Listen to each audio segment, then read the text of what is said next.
I'd like to begin by welcoming everyone to a wonderful program. Of course, this is one of the programs that we look forward to having in the university, sexual reproductive health and its rights. Today, we'll be focusing on something very interesting, that breaking the barriers. I mean, barriers can be viewed in different ways, either a boundary that's set to protect, or the same boundary at times can be a limitation. So breaking the barriers is to a certain extent an exploration and our advancement and viewing of better opportunities that may be found under a term called innovation.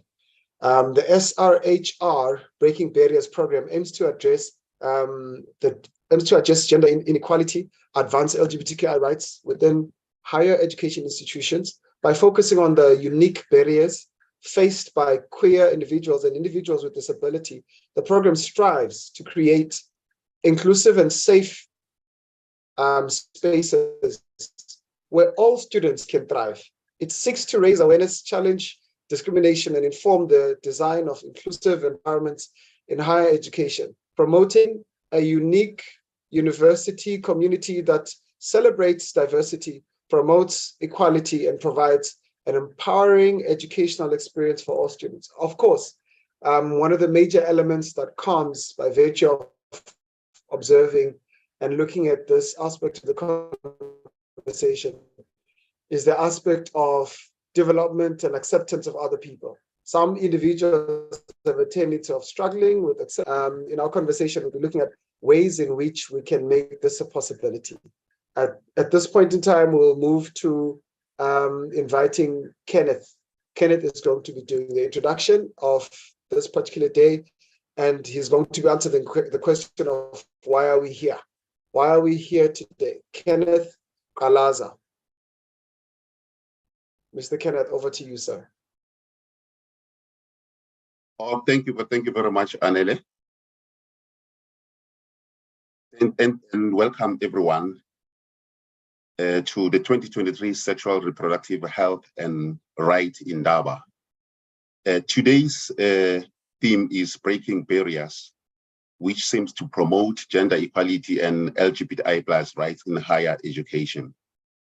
This program will aim to address the equality and LGBTIQ+ rights at our university by focusing on unique barriers that are faced by queer bodies and bodies with disabilities. And it recognizes the need to create inclusive and safe spaces within the higher education landscape where all students can thrive, regardless of their gender identity, sexual orientation, or physical abilities. And by shedding light on these lived experiences and generating critical knowledge, the program aspires to raise awareness against discrimination and inform the design of inclusive environments in higher education. Thank you very much, Anne.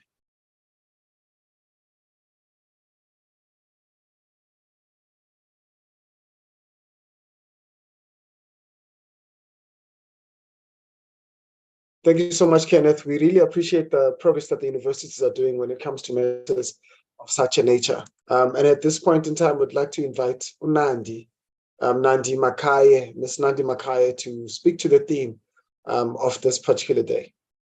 Thank you, Anele. Thank you for the opportunity. As you have said, mine is very easy, just to introduce our theme for today. And I think most of the things that you've said, as well what Mr. Kalaza has said, they capture our theme for today. It reads as Breaking Barriers, Promoting Gender Equality and LGBTQ Rights in Higher Education. I think, as I've said, it speaks to what you've mentioned, issues of inclusion and equality, as well as, creating accessible and safe spaces for our students. And I think the idea comes from, looking at all the challenges that our students have faced and some of the challenges that are going to be discussed today, looking at all those challenges and trying to come up with solutions. How can we make our universities safe and accessible for our students? So our theme for today speaks to that. And it speaks to the idea of, respecting other people's choices, respecting other people, respecting whether a staff or a student. So it speaks to that. How can we make our university safe? How can we make it accessible? How can we make sure that our students, especially queer students and students with disabilities, they feel safe around campus without feeling stigmatized or feeling excluded? Or yes, it just speaks to that. And thank you so much for the opportunity. I'm going to hand it back to you. Thank you. The most amazing aspect of this conversation, which is what really excites me, is the fact that we're not only looking at the aspect of comfort, we're not only looking at the aspect of acceptance, we're also looking at the aspect of freedom in the space in university. And I think these are challenges that we normally, of course, encounter when it comes to being in the university spaces, where you constantly need to be accommodative to individuals that are totally different from you. You need to also accept new lessons that you learn by virtue of interacting with individuals who have backgrounds that are not similar to yours. And this speaks to, of course, development and growth to a certain extent, not only to the queer community, but also to the individuals of a different community as well. And as we interact and as we relate with each other, we'll then develop to go to major communities, which is where we actually come from, which has shaped our backgrounds. And this, one way or the other, will improve how we interact with individuals of this community, which is minor at the moment, when it becomes major. And we'll turn to teach other people as well about LGBTQI plus and the rights that are associated with individuals that are living with a disability. And I've learned that by virtue of just being at varsity, these are lessons that become very vital for each and every single person who comes to campus. With those words, I'd like to invite everybody to prepare themselves. We're about to get to the panel discussion. And at this point, we are going to have individuals with very interesting backgrounds who've studied the matter, who are great representatives as well on the subject, who are going to be exploring the subject at various levels as well. I'd like to mention that please feel free to ask questions, to make comments. And as you do that online or on the Zoom platform, we'll then engage with each other, because we're not just here to talk to people or to tell people, but we'd like to know your story as well and your views as well. How can we make life better, not just for the communities that we are here to represent, but for everybody else as well? What are the challenges that you have observed, that you have experienced, and how can that make the environment at the university level more palatable, and more comfortable? And that would probably make everybody easygoing in terms of academics, because we don't want anything that's going to affect anybody in terms of their academics. So at this point in time, before we continue to the panel discussion, I'd like to emphasize that my name is Anele Mkila, and this is the face you'll see throughout this presentation. Unfortunately, there could have been an alternative person that you could have seen, but it's just going to be this face throughout this presentation for today. And at this point in time, I'm going to hand over to an individual by the name Ngobizwe Mahlangu, who's going to be the chair for the panel discussion portion. But who is Ngobizwe Mahlangu is the question that may be lingering in the minds of the individuals that are participating in this particular program today. Ngobizwe Mahlangu is a sexual reproductive health rights activist and a social entrepreneur. He's an Atlantic Fellow of Health Equity in South Africa, based at the Kano, with over a decade of experience in the social justice activism. He served as a board member of Nomandla Leadership Academy for 8 years and ran a sexual reproductive health program in 2019. A medical male circumcision MMC was one of the programs that he ran there, aimed at fighting cervical cancer, HIV transmissions, and education at Umkhanyakude district north of KZN. I mean, these are issues that are obviously faced by individuals around those areas, and they've been faced with these and they've been struggling with them. And at times, if you don't have the education that's necessary for the individuals that are in the rural areas, it then becomes a problem. So Ngobizo, thank you so much for reaching out to the Mkanyagute community for that matter. HIV transmissions, and he's been involved in the HIV transmissions and education at Mkanyagute district at the north of KZN. Recently, he served as the chairperson of peer educators at CHASU, a program supported by higher education and higher health. Ngobizwe has over 4 years facilitating in a training program for peer educators, focusing on accurate health information dissemination and leadership. He also developed training material focusing on educational, entertaining aspects among the peer community. We'd like to welcome Ngobizwe, who is obviously a very busy individual who's going to be hosting this panel discussion. And immediately after that, we'll be dealing with a lot more from the campus. Thank you so much, Ngobizwe. Over to you. Thank you very much, Anele, for a wonderful introduction. Much appreciated. Good morning to everyone. I'm so excited by this day, and I'm excited by the fact that I've been looking forward to it. And I've promised myself that in our communication, in our discussion, we'll try to really make it as much more entertaining as possible, despite the fact that we are all, in different areas, and we are here. We actually decided to be virtual, which I still find to be very interesting, that we are all in all these different areas, but we're here together virtually, having one common purpose, and that is bridging the gap in sexual reproductive health rights amongst the marginalized community, which is actually going to be the discussion for our topic today, and that Ms. Makai has actually already introduced. That we are looking at marginalized communities, and these include the queer individuals. This really includes the differentially abled persons, and we are looking at a lot of other marginalized communities, and because there's so many, especially in our institution.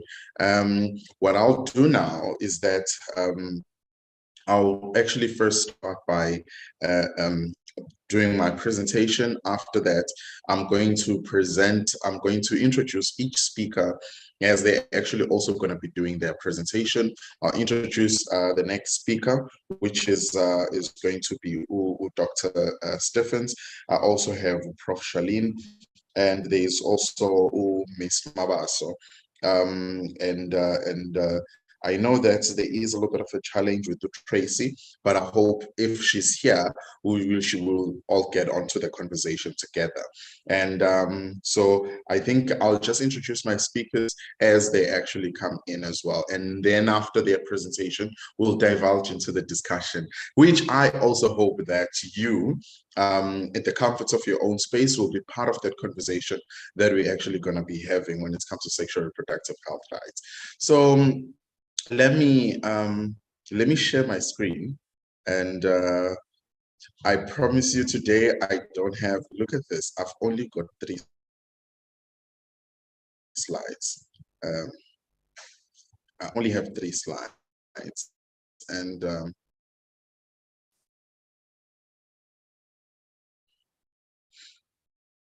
so I hope you can see my screen. And if you can't see my screen, you can just stop me anytime. And also, I'll be interested. So one part that I'm actually interested in is sexual reproductive health rights. And I've been interested in this space for quite some time. And I thought I should just share this, because really today I just decided to share a story with you, and my love and my passion for this space. How did we end up here? And in this case, but in particular, there is one particular program I'm interested, that I've been involved in since last year, that I actually wanted to share with you. Last year I had an experience. So after as Anele had actually read on my bio, that I was involved in MMC. Also, again, with medical male circumcision, my interest was particularly in combating cervical cancer. So for every male who is circumcised, that reduces the risk, right? Does not eliminate, but it reduces the risk for their female counterparts, right, to actually acquire or develop cervical cancer. And this is quite interesting for me. And then I started going onto the journey of the medical male circumcision project at Mkhanyakude district, which was, by the way, Mkhanyakude district is a red zone for, when we're mapping people living with HIV, and the HIV prevalence in that area is quite high. And although that was not my initial interest, but there was also an interest at hand as an activist that you're saying, if this is what we can do and we can combat so many things. But my motivator, my initial motivator, was combating cervical cancer. And there are so many other ways you can actually prevent cervical cancer, but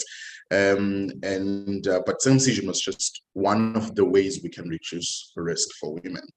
And so after that, and after that exposure, I then got this exposure into the sexual reproductive health, particularly for women, sanitary pads, dysmenorrhea, which is period pains, which is also another project that we're actually doing now, that to develop something that may actually alleviate period pains as well. And we're doing that with the Department of Engineering in UKZN, and I'm excited. These are all the things that are happening within the institution. Partnering with electronics engineer to really develop a medical device that can alleviate period pains. And then when last year, then it started combating on this in the program of the Atlantic Fellowship for Health Equity in South Africa. I had this team that was amazing. We decided to really go into Cape Town and start working with deaf women, right? And here's my interest. One, I was in Pietermaritzburg, and one of our peers, because we do have peers who are differentially able, particularly I had one friend of mine who is deaf and who was part of the peer education program.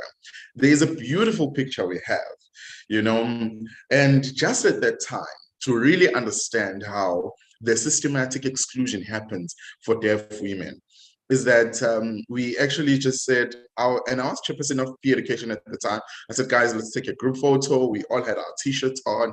It's an amazing photo when you look at it. And when we actually stood by the steps, we all said, I then said, thumbs up. I said, thumbs up. And then everyone did their thumbs up, right? And then only her, she did this sign, right? Now, we didn't understand what this means. For us, it was like just a hand gesture, just to be cool, because we were doing a crazy photo. And that's the sign we actually made there on this photo. And this is I love you in sign language, right? And I started developing my interest in that space, because I said, why in the photo everyone has their thumbs up and one person has this sign? So then I started really thinking, I was like, this is interesting. Just in one photo, you can actually determine how the exclusion or how the system is actually excluding the differentially abled community, right?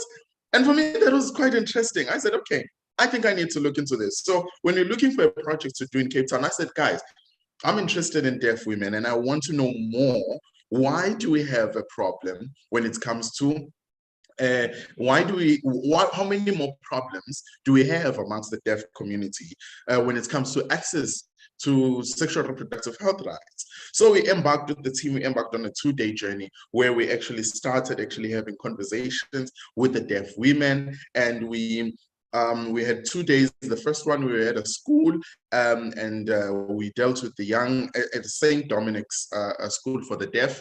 It was young girls, and the conversations we were having, we really started to understand. But one thing that marveled me about these young girls was that they were very much informed about almost very, very,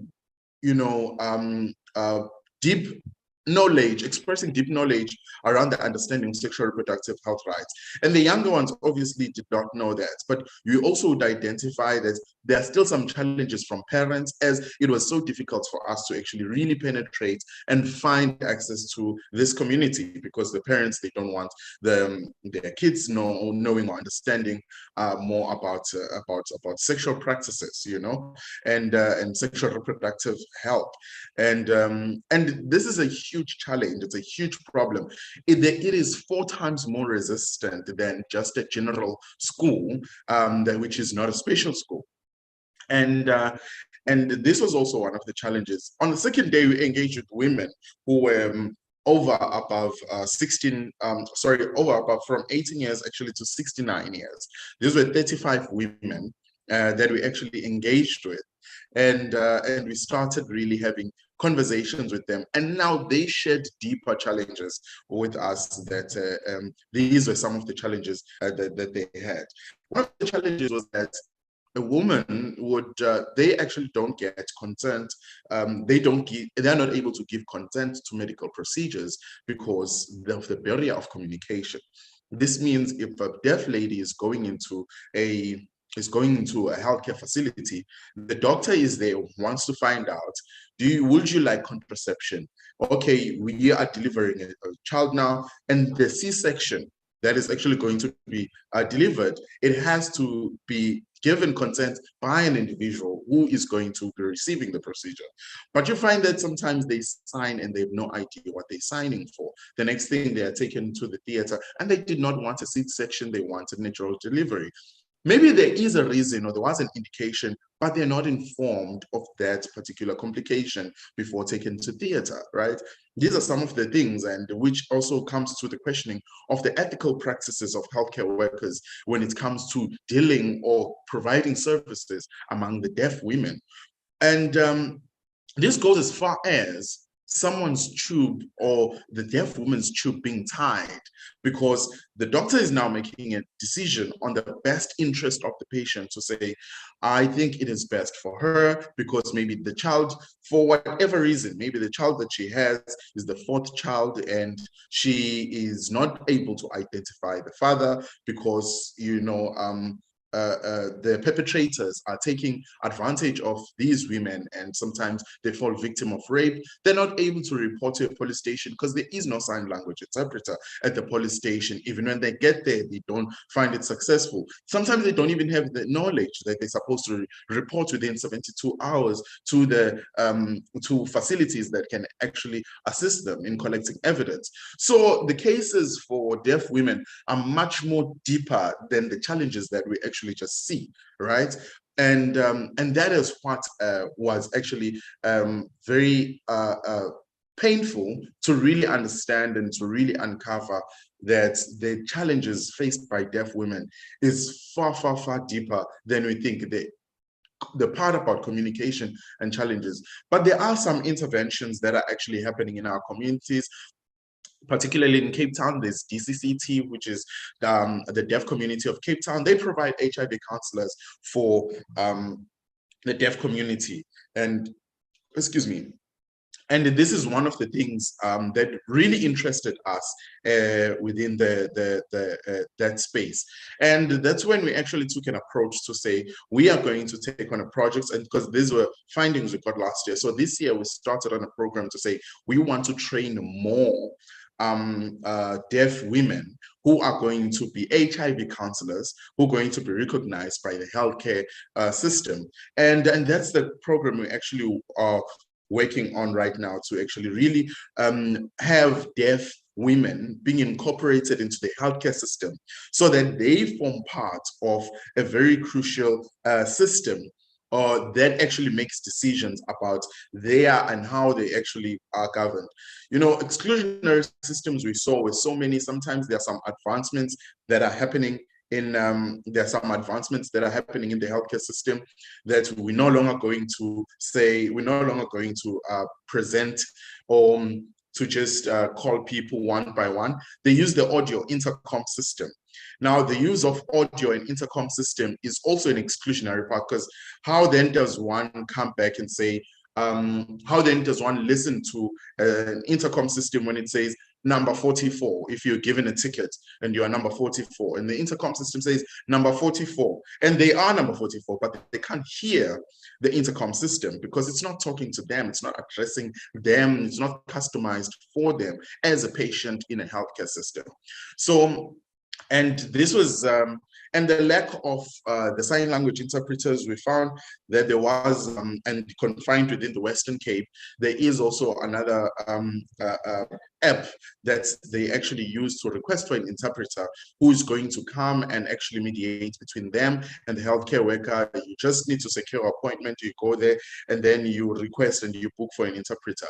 Now, our problem with those interpreters, again, was we had two. One was that there was a shortage because the demand is just too much.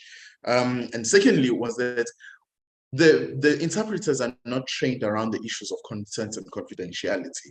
They are trained to actually really just translate the South African Sign Language, from audio to South African Sign Language, and from South African Sign Language to audio. So, and they're not trained around these issues and sensitive matters, how to break down bad news if there are some bad news, or if it's a serious diagnosis, how do you really tell someone that they've got a serious or life-threatening condition. These were some of the challenges that we had. So we said, if we train within the deaf community, then we're actually going to be able to do that. And that's what has excited me, that we had actually gotten to a point where we trained where we're training 8 HIV counselors who are deaf, who would be providing services to the deaf community, and who are also going to be advocates, because we wanted to create a sustainable system, who are going to be advocates of the healthcare system in the Western Cape. So, and I wanted to share that this is a wonderful photo that we actually took with the deaf young girls at St. Dominic's School for the Deaf. And we're very excited. I'm very excited about this program because it talks about the sustainability of how we actually create that. But one takeaway that I want you to have is that the issue of accessibility amongst the marginalized community is far deeper than how you see it at surface level. It is so serious that if a woman goes into theater for C-section, her tubes are tied. The next time she really finds a partner, she will try to have babies and not know what is wrong with her not being able to conceive. Why? Because her tubes were tied without her consent. She wasn't aware that this happened. And these are things that are happening in South Africa. This is not an example. It's an actual life experience for many deaf women who are in South Africa trying to access the healthcare system. The issue of interpreters, the language barrier in all of the facilities, including systems that are outside the healthcare system. The issue of communication is far, far, far deeper. So if anyone or everyone, or if someone is interested in really starting to be engaged with the marginalized communities, and I would encourage you, because it's not only, again, about deaf women, it's about marginalized communities. Because these marginalized communities, as much as they can advocate for themselves as well, but also there is more work that needs to be done in those spaces. And I would really charge, especially peer educators, to say, look into really making a difference into marginalized communities, and so that we can actually make a difference in our communities and combat all of the challenges that we're actually facing. So thank you very much. Thank you very much for that. And I hope we all really enjoyed the presentation. And I hope that you have taken something away from it. And now I'm going to be introducing our next speaker, which I'm also excited about, and which is going to be, she's a psychologist and the current manager for student support services in the College of Humanities, University of KwaZulu-Natal. She is also an executive member of the Sexuality and Gender Division of the Psychological Society of South Africa. Her work is informed by feminist, critical and decolonial approaches to psychological praxis that recognizes the interconnectedness between persons and context. She is particularly interested in the intersections of gender, sexuality, violence, citizenship, and work with marginalized people. She has been a guest editor for Agenda and has peer-reviewed papers for feminism and psychology, PINS and social health sciences. I am actually introducing Dr. Angeline Stephens, who is going to be our next speaker. Over to you, Dr. Stephens. And good morning, everyone. It's great to be here. Thank you so much for that lovely introduction, Kobize. Like you, I share your excitement about today's event, and I'm sure all of us here are as excited. You know, we wouldn't pitch for something like this if there was not some kind of vested interest in this, and by that I mean wanting to see how we could in our own spaces bring about changes in terms of what are those barriers that we need to be breaking. So I'm really, really excited about this, about today's conversation. I'm very grateful for being part of it. And I'm hoping that we're going to be moving and having more such dialogue as well in our university.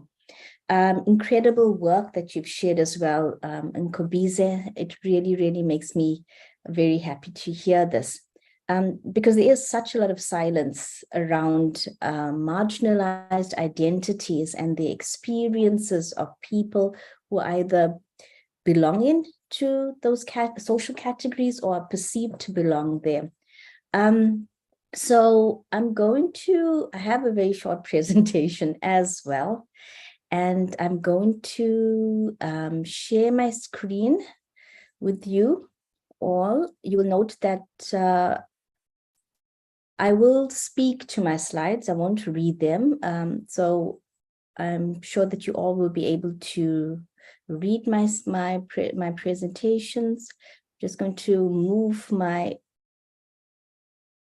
there we go. I'm sure you all can see and play it from the start. Okay, so I'm assuming you all can see my slides. So I was asked to consider some of the psychological challenges faced by queer individuals and individuals with disabilities in the higher education context, and how can universities create inclusive environments to support their well-being. Sorry about that. So as my first, before I begin, I really want to frame mental health, all right? It's not just a list of, okay, person X experiences A, B, C. Really, when we talk about mental health, we have to remember that it happens in context. So I love that we are using an intersectional lens today when we are talking about sexuality, when we're talking about issues around disability as well. So my presentation is going to be focused on persons who are sexually and gender non-conforming, because you really cannot be speaking about sexuality without thinking about issues around gender as well. And I'm going to be speaking about persons with disabilities. But while the focus is on that, I'd like us to be mindful that in fact, identities are very complex. They're multiple, they're fluid, they're dynamic. And so there are a whole range of social constructs. And I've listed race and class here only because they're just such dominating social constructs in our particular context. But there's a whole range of context. And so we got to also think about our history, our political context, our socioeconomic context, how our cultural context, how do these impact on the kinds of identities that are permitted, that are encouraged, how are identities then expressed, and how do people and persons navigate these contexts? So remember, it's not just a one-way process as well. And that these kinds of interactions and intersections are happening across and in multiple ways. So keep that in mind as I talk about specifically sexuality and disability. Now, we have to again set the context, all right? And so let's look a little more closely in terms of how do we define sexuality and how do we define disabilities? So it's about thinking about our constructions. Now, remember, when we talk about constructions, it's thought. So we are coming up with how we figure something is, and this is what we're communicating. And we find that certain ideas tend to take up more space, and then we kind of take them on and we start using them as if this is the natural way of things and this is how things really are. So when we look at sexuality, sexuality is a very integral part of human experience. But we find that in many spaces like homes, within families, communities, institutions, and so remember, higher education is just one context in one institution. What about religious institutions, for example? We find that sexuality sometimes is frowned upon. It's hushed. There's a lot of silence about sexuality.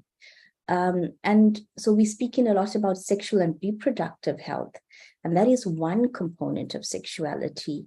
But it really comes down to viewing ourselves as sexual beings as well. And what does that entail in terms of the entire experience, our experience and understanding as sexual beings? Now, there are two main dominant ideas, thoughts, discourses around sexuality. And firstly, the assumption of heterosexuality. So right now, speaking to you all, if I could ask, listening to me, what is your assumption about my sexual orientation? And I'm sure for most of you, you probably think, okay, she is in a heterosexual relationship. So in other words, the assumption that people as a standard are attracted to persons of the opposite gender. And then linked to that, we have the concept of the discourse of heteronormativity, where it's assumed that heterosexuality is the correct sexual orientation, is the normal sexual orientation. And therefore, everything else in terms of sexuality is measured and judged according to these two dominant assumptions. Now, when you look at disability, disability has been, unfortunately, deeply entrenched in the medical model approach. So people, a person with a disability is seen as being deficit in some way, not being whole. And in Kobe's, you spoke a lot about, for example, deaf women not being allowed to provide the informed consent. And that is because there are certain assumptions made about a person's ability to do a particular activity or a task. So in terms of disability, and remember, it can be physical, sensory, mental, or psychiatric. The dominant discourses around disability is that firstly, it's universal. It's the same everywhere. And it's a biologically fixed category. All right, so very static. And we're looking again at this model of deficit, which then leads to other ideas around helplessness and inability. So when we think about a person with a disability, sometimes there's a tendency to talk down to a person or treat the person in a very childlike way, even though it might be two adults that are communicating. So there are many, many sociocultural beliefs and misconceptions around sexuality and disability. And this leads to lots of negative attitudes, and we call those negative attitudes stigma, really. And this is the main barrier to the experiences that persons who are gender and sexually non-conforming or persons with disabilities feel that they are able to express, as well as access to the kinds of services that the general population have access to as well. In terms of bringing sexuality and disability together, what happens is for persons who are gender and non-conforming identities, there's often the assumption that they are hypersexualized.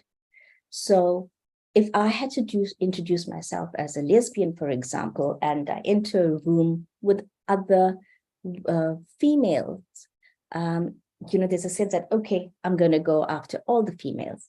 But yet we don't think that way when it is someone that we think is heterosexual. We see people who are in diverse sexualities and genders as being deviant because they're not like the normal or the demonic. And that comes from our understanding that, in terms of cultural understandings from a point of religion, they're such strong mediators of how we think. So we start seeing persons as being demonic and then obviously pathological. Now, in psychology, we have therapies called conversion therapies, where the aim is to change someone's sexuality. So it's back to the default heterosexual orientation. So it's very medically orientated as well. In terms of disability, then, when we think about disability and sexuality together, persons with a disability are often thought to be asexual, or they have no interest in sex. They also seem to be heterosexual in most instances, or they're not able to control themselves sexually or make decisions about their own sexuality and the kinds of experiences that they want or the kinds of services that they want. And so you were talking about the right to decide whether I want to be a parent or not. That is a fundamental human right, which is often completely discarded when it comes to persons with a disability. Now, I want to just emphasize that while we are talking here in the university context, we have to look at what's happening in our broader context and society, because obviously we're coming from there, we're interacting as well. And in our schooling system, it's very concerning. So if you look in terms of the life orientation curriculums and compulsory sexual education, it is still largely heteronormative, in other words, assumed heterosexuality. And then in addition to that, there is very little mention of persons with disabilities as sexual beings. So there's an erasure, a silencing of these identities. And we know that when we make something invisible, they're not there. That's what we're saying. They don't exist. All right. So that tends to be how we are approaching it from a society as well. Because of this being perceived as being deviant in some way, persons both from gender and sexually diverse orientations and identities, and persons with disabilities have shared a lot of oppression and discrimination. All right, and I've listed a few here, and these are frequently reported as well. And it is our research supports this as well. While there is seen these groups of persons and people as being different from the norm, right? So the norm being the heterosexual group, at the same time, people who with disabilities or people who are considered queer in some way are seen to be same. They are all the same. So there is no sense of seeing the individual person and no sense of seeing the whole person as well. When we have persons that identify more than or have more than one social category, all right, so whether it is real or whether it's perceived, those persons then are at a higher risk for more experiences of oppression, of discrimination, violence, etc. And it's actually interesting how society has different views. So why are we saying it's same? When we look at, for example, disability and sexuality, there's some interesting differences here. I've just used, I'm going to share with you some examples of age, gender, and the type of disability. Younger people and older people are perceived by society as being less sexual. So as you get older, talking about sexuality is something, again, that becomes a taboo topic. Likewise with gender, women with disabilities are considered to be less sexually active or less of a sexual being than a male with a disability. Now, where's that coming from? Think about it. Think about our constructions of sexuality generally. From an early age, we taught that, okay, boys, men have higher sexual needs or interests in sex than girls and women as well. All right, so this is just reinforcing the same idea here. Also, what research has shown is that a person that has an intellectual disability is also considered less likely is considered more interested perhaps or more of a sexual, being potential to be sexually active than someone with a physical disability. And finally, in terms of same-sex relationships, women with a disability, society tends to be more favorable towards women with a disability being in same-sex relationships than they are with men with disabilities as well. So again, you can see it's that strong conditioning that we have in terms of how we see gender and what roles we should play if we are identified in a particular gender as well. And all of this really comes down to very, very limited access to health services, to education, to basic human rights as well. So let's look more closely at mental health impact here. Obviously, I've spent some time talking about the levels of discrimination and oppression that persons in these categories, and these categories are really social categories and constructions, right? We've identified them, labeled them, and put them into these neat boxes because it works for us as a society as well. Are more at risk for mental health problems. And there are lots and lots of studies that have been done that document the experiences of persons. And we've got some very common ones here: anxiety, depression, loneliness, low self-esteem, because we're constantly questioning the body, we're constantly questioning the person's place in society. Internalized oppressions like internalized homophobia.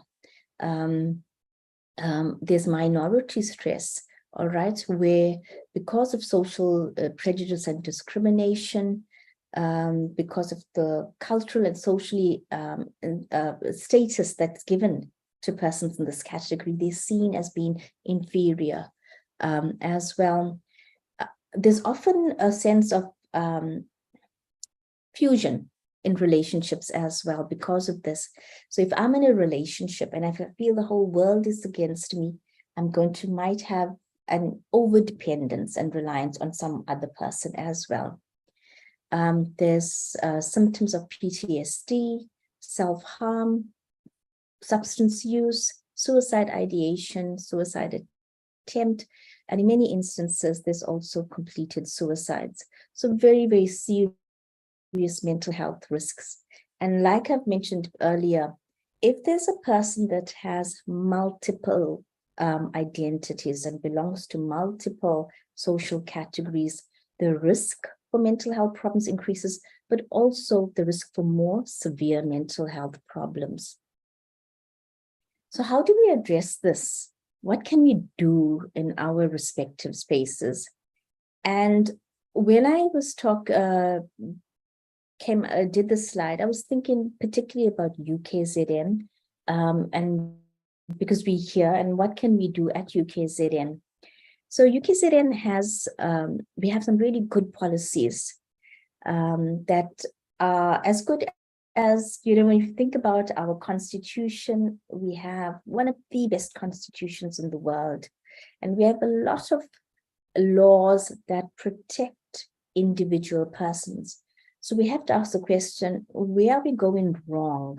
How come we still deal with so many injustices despite these very progressive legal framework that we have? So when we look at our own context here as well, our policies are only as good as the implementation. And if you look at my line at the top, I'm saying inclusivity is a collective responsibility. So it's not about just the executive or persons in particular divisions taking responsibility for implementing our policies.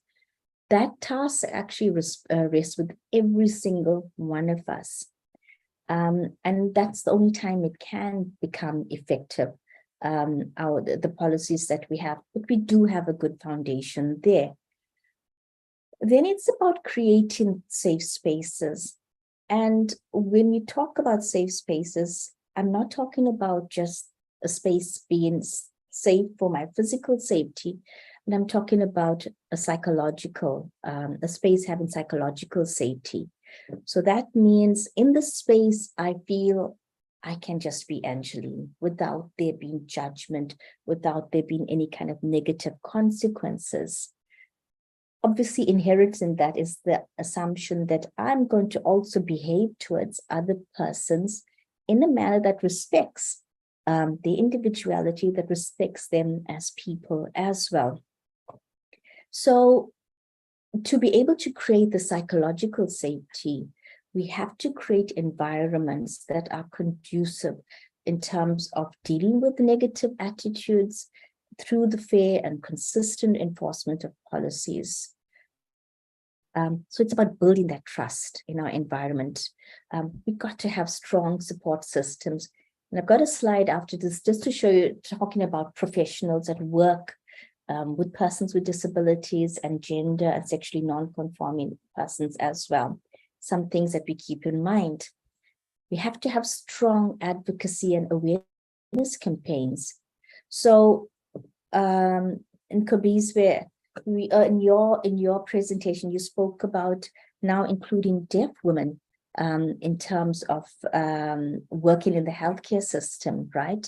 I mean, that's brilliant because you are integrating persons in spaces that previously have just been dominated again by what we think is the heterosexual people, or just people in a certain category that need such services.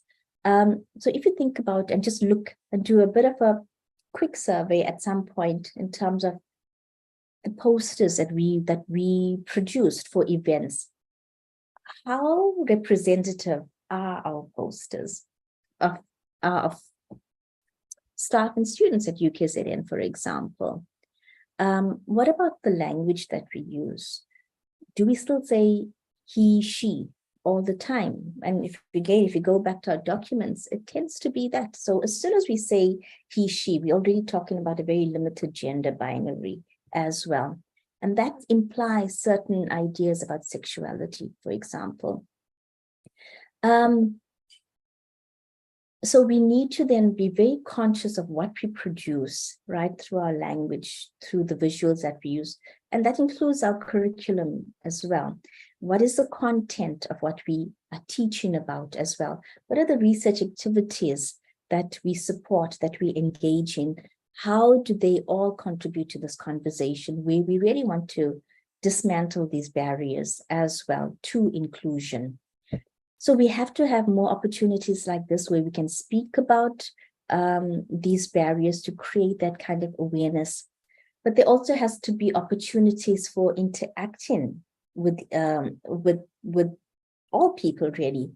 There is a contact hypothesis that we speak about in psychology, and that is built on the idea that if we don't engage with people, so and there's been many studies done with this, and a lot of the time it's around race, where you see the other person as the other, and because they are different to you, they belong to a different group, I don't want to engage. And then we come up with all these other ideas that we think apply to them. But in fact, when we get together, we realize that we are in the end just humans, we are people, and there are more similarities than differences as well. So that opportunity for engagement, for interaction is also very important in breaking down these barriers. So I'm coming to the end, and I think as a summary, it really comes down to citizenship. And when I mean citizenship, I'm talking about seeing each person as a whole person. And that means recognizing all the rights that a person has. So rights in terms of, if we talk about sexual rights, sexual reproductive rights, it's also about parenting, it's about partnering, and it's allowing an individual to be able to have the resources to make informed choices about their own well-being, about their own experiences as well. And finally, just as an example, I've taken a short excerpt from the Sexuality and Gender Division from SISA. So SISA is a Psychological Society of South Africa. And there are some guidelines that are aimed for all persons, all professionals who work with diverse identities. Now, this focuses on gender and sexuality because it was developed by the Sexuality and Gender Division, but it's applicable to persons from any social category, really. And it is to show and a reminder that, for example, just because I'm a psychologist doesn't mean that I have the attitudes that are non-discriminatory, or that I don't have prejudice as well. So again, bringing it back to each one of us. You know, when we think about sexuality or disability, we always locate it in the individual persons, and we think something's wrong with that person. We don't want to step back and look at the bigger picture. We have to do that, but I'm again wanting to remind us, each one of us, that we all have a role to play. So the stepping back, examining our own thoughts, our own prejudice, What have we got? What have we learned from our own families? What is a dominant discourse within our families, within our circle of friends, within our communities? Are those problematic? And if yes, do I align myself to those problematic discourses and beliefs? Do I perpetuate it? What can I do in my space to bring about that change? This is how we tackle mental health, well-being as well. It has to be a collective effort. So I've put the slide up. I'm sure you all just had a quick chance to look at it, but just to show as well that there are a lot of positive attempts to try and bring about more targeted into ways of breaking down these barriers. So there's lots to learn from and lots to build from as well. Thank you all very much. And I will end here. Thank you very much, Prof. Thank you, Dr. Stephen. And that was such an amazing and very insightful presentation, and really much appreciated. I learned a lot from it. I've got so many questions, but I'll reserve that for our discussions at the moment. I'm going to introduce my next speaker, which is Prof is a global coordinator for theological education for ACTS Church of Sweden and an honorary associate professor in gender and religion at the School of Religion, Philosophy and Classics at the University of KwaZulu-Natal. Am I audible? Okay. In the University of KwaZulu-Natal in South Africa, Professor remains associated with the change-making work of the UJAMA Center, you're going to correct me, for Biblical and Theological Community Development and Research. Professor is primary in research interests include queer theology, queer biblical hermeneutics, LGBTQIA+ activism and change-making, contextual Bible study, and emerging experimental pedagogies in the study of religion and theology. And please help me welcome Professor Charlene van der Walt. Over to you, Professor.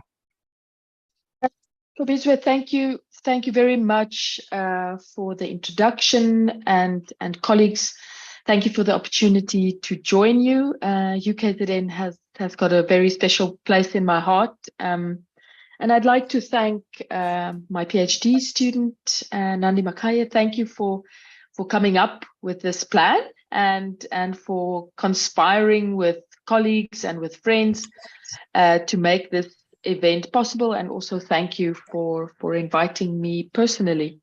I'm going to share my screen. Just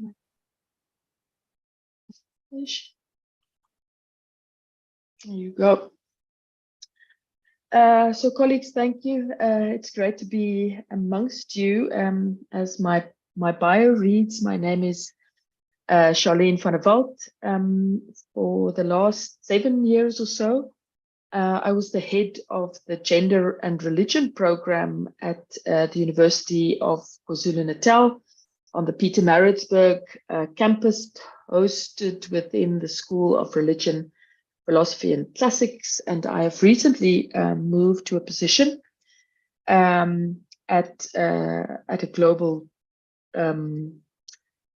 global NGO, faith-based NGO, thinking, and my job there implies that I'm thinking with theological education partners from around the globe about how do we create spaces to talk about the things that's part of our discussion today. How do we talk about sex, sexuality, and gender, and diverse experiences of embodiment within faith spaces? So I recently relocated there, but I'm overjoyed and really delighted to still be affiliated with the University of KwaZulu-Natal, both as an honorary associate professor and this allows me to journey with wonderful PhD students like Nandi and Tracy, who will hopefully also join us a little bit later, and to keep on being part of this thinking community that is so unique and so special to UKZN, but also, and I'll refer a little bit later in my presentation to some of the work that the Ujamaa Center does. So the Ujamaa Center is an interesting animal within the university structure. It's to a certain extent an NGO and a research center, focusing on developing Bible study resources, contextual Bible study resources for faith communities to think through issues of gender, sexuality, socioeconomic realities, disability, gender, a whole variety of things, and using the Bible as an entry point. What I'd like to do today, and I'm really thankful for the opportunity, is to think a little bit about some of the pedagogical tools, approaches, and ideas that we've used and developed within the Gender and Religion program at UKZN to help us to have conversations about gender and especially sexuality within these spaces. Now, maybe this sounds strange, and maybe when you looked at the program and you saw, oh my goodness, here's a professor who deals with issues of faith, why on earth would they want to think about sex and sexuality? Is there even a connection between these things? Maybe that sounded strange, but I think to a certain extent that lies at the heart of the work that I'm also doing.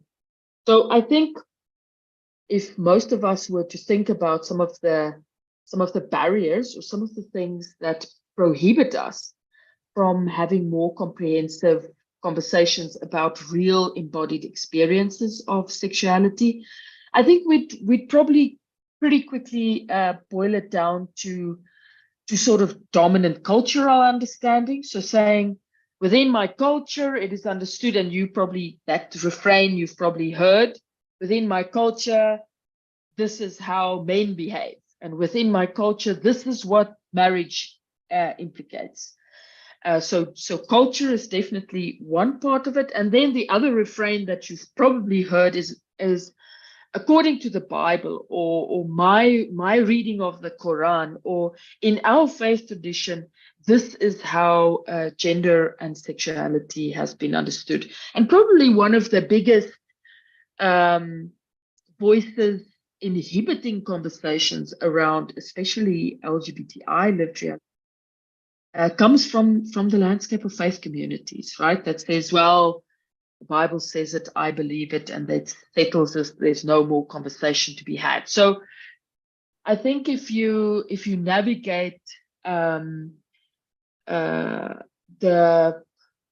landscape of civil society change making and democratic landscapes where there's multiple voices involved in the conversation, then you'll often hear reflections on faith communities saying, you know what, there's no conversation to be had with faith communities when it comes to gender and sexuality. Like, we're clear about the positionality of faith actors when trying to argue for life-affirming understandings of sex and sexuality.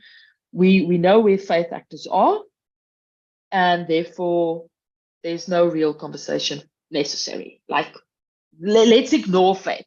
Let's pretend like faith and faith motivations is not a thing.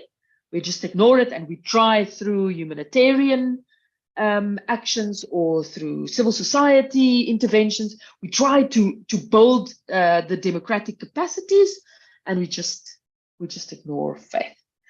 And yet, if I read the landscape well, I think faith and faith understandings is at the heart of these discussions. And therefore, rather than denying faith leaders or faith actors or people of faith or even faith arguments, I think it's really important for us to understand this landscape and to dive in a little bit deeper into faith communities, and to try to develop spaces, vocabulary and tools to help people to have these difficult conversations. So much of what I'd like to share with you today is the result of praxis reflection. Is like, if faith actors are important, and if faith communities and faith leaders are important when we want to make change or think more comprehensively around issues of gender and sexuality, how would we do it? So in the last couple of months, I think for me, it's become almost abundantly clear that there's really good content out there, like scholars and thinkers, and Angeline, who spoke before me, already showed something of, like, there's really great theory out there. People have thought about this. But I think something that's become important for me in my engagement is not so much the question of what in terms of the theory, but the how. How do we hold space? How do we tease out difficult conversations? And how do we empower faith leaders and thinkers and university graduates and citizens to think more complexly about sexuality and gender? And Anele, I really enjoyed your comment in this regard, to say, like, when we're at university, we're sort of in a little fishbowl where we get the opportunity to think about these things. But once we thought about it, the change doesn't end with us, right? We've got an opportunity to also go into the world. So much of the theory of change that sits behind the work that I do and that I'm involved with, also with colleagues within the university and in the broader landscape, is to say, how do we capacitate change agents? So how do we move almost people of faith or faith leaders from being a barrier to sexual reproductive health rights, issues of sexuality, to be pivotal change agents? Because what do we see on a Sunday morning when we maybe ride our bicycle down the street? We see everywhere communities of faith gathering, and usually there's one person who's a faith leader who says the things, and people listen to that person. If you think about church, it's quite an interesting phenomena, in the sense that nowhere else do we really spend that amount of time listening to one person. Like, the world has shifted, right? Like, there's so many opinions, there's so many things, so many people are producing content. So to listen to only one person is fairly unique. So we're thinking, okay, if we enhance the capacities and the skills of people who have this captive audience and has this community of influence, we believe that change would be possible. So one thing that I further think that I need to share, and there's my slide around faith and thinking about why faith is important. You know, like, faith is an animating force within the world. Like people do really interesting things, and people are motivated to action, spurred into action. And we see some of that action now in Israel, Palestine, people motivated by faith to engage in particular ways in the world. So faith as an animating force in the world is something that I think we can't ignore, and we can't pretend like it's not existing. So I think the work that I'd like to share with you today speaks to this. So something, and maybe let me go to the next slide, to this slide, when I introduced something of my positionality. So I think it's also important for me to say that when thinking about the orientation of this work, I'm very much committed to the epistemological privilege belonging to those who embody these realities. So for me, in the work that I do and the company I keep, I think I'm really interested and concerned about people's embodied lived experience, representation, people for whom this is not issue. So you'll often hear people speaking about issues of gender and sexuality, or the issue of disability. Like, I want to cry when I hear those words, because it's not issues, right? It's people, and it's people's lived realities, and it's their embodied realities. I believe that central to much of what we're doing is the embodied lived realities of people. And therefore, rather than talking about LGBTI people, the faith communities are absolute experts on this. Even sometimes university communities, real good about talking about LGBTI people. But how do we embodied lived experiences of people as our entry point into having these discussions? So for me, it's important to situate myself as someone who is part of the LGBTI community, as someone who is a person of faith, who works in this sector. I think it is really important for us to have the people that we so often want to talk about, to have them in the room. So the program that I headed up for a couple of years brought into the corridors of the School of Religion, Philosophy and Classics queer people, trans people, intersex people, people with disabilities, people with a diversity of sexual experiences. So rather than starting our theoretical reflection from theory, we said, let's start with the experiences of people. So I think there is that representation and bodies matter. So maybe my first point that I'd like to make is that when we are doing this work and when we are having these conversations, and I'm indebted to the organizing committee to say, rather than having experts about a thing, let's have the people for who the navigation of sexual diversity is a daily experience. It's not something that we read in a textbook. It's not something that I have studied. It's something that I live and that I experience, and that the students in my program embody. So it's important for us to speak from the first person when we engage these realities.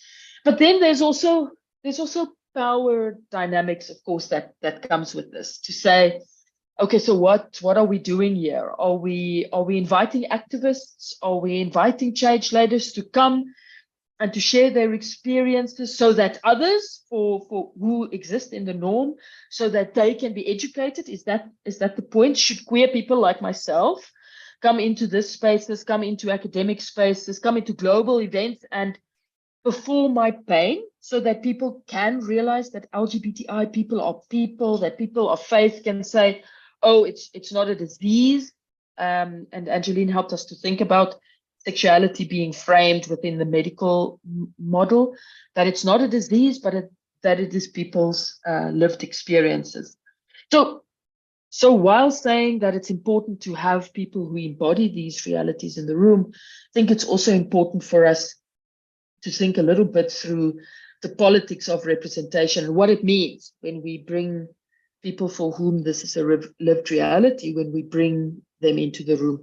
So something that I think has, where is that slide now? Oh, something that I think has become increasingly important for us, and I won't say that we're world leaders on this yet, and I won't say that the sector that I'm working in has completely grasped the need for this.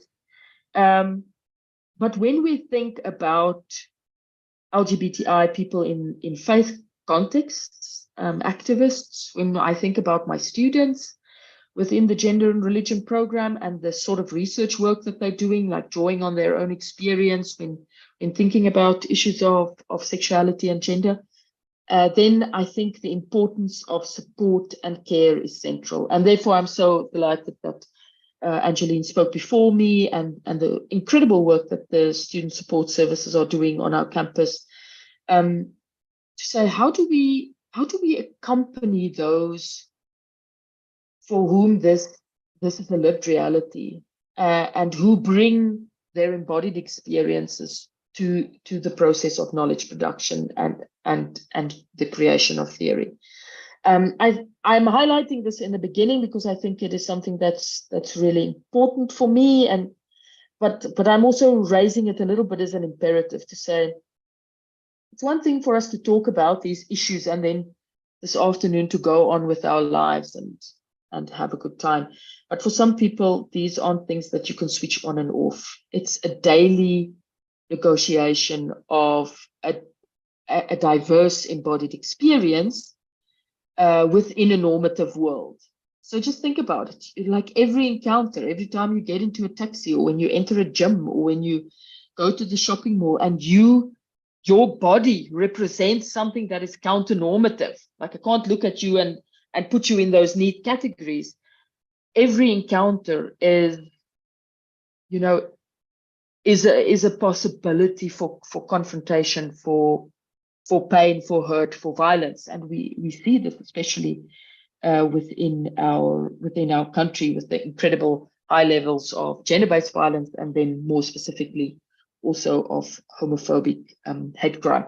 So this is the contextual remarks, and now I'd like to share with you from a sort of praxis reflection. So I'm also in an interesting position. I'm now looking back at 7 years at UKZN and teaching in this landscape, and asking myself, okay, but what is it that we created there together? As I also hand over this program to new colleagues with new ideas, like what is some of the foundational or heart issues that is connected to the work that we've been doing? So the first thing is the embodied presence of those we like to talk about in the room.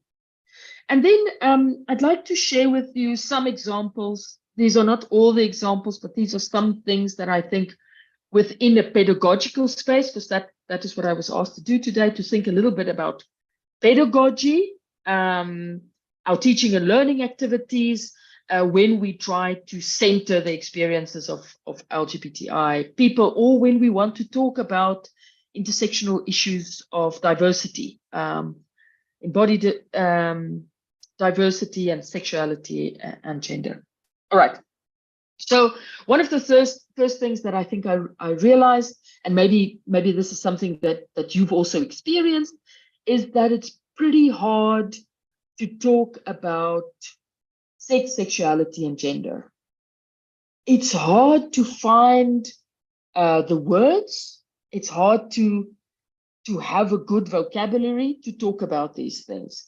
And people often feel like they're not allowed to ask questions, right? Because you can be politically correct incorrect in literally a heartbeat when talking about issues of gender and sexuality. So one thing that I think has been important within the work of the program, and I think remains important, is for us to think about how do we assist faith communities, faith leaders, citizens in a democratic society. How do we assist people? How do we create safe spaces where people can test out vocabulary and where they can start thinking around the words that they use? So in the gender and religion program, in the very first week that we have students in our master's project together, we spend a whole week, an entire week of full teaching days, thinking about sex, sexuality, and gender, just those terms.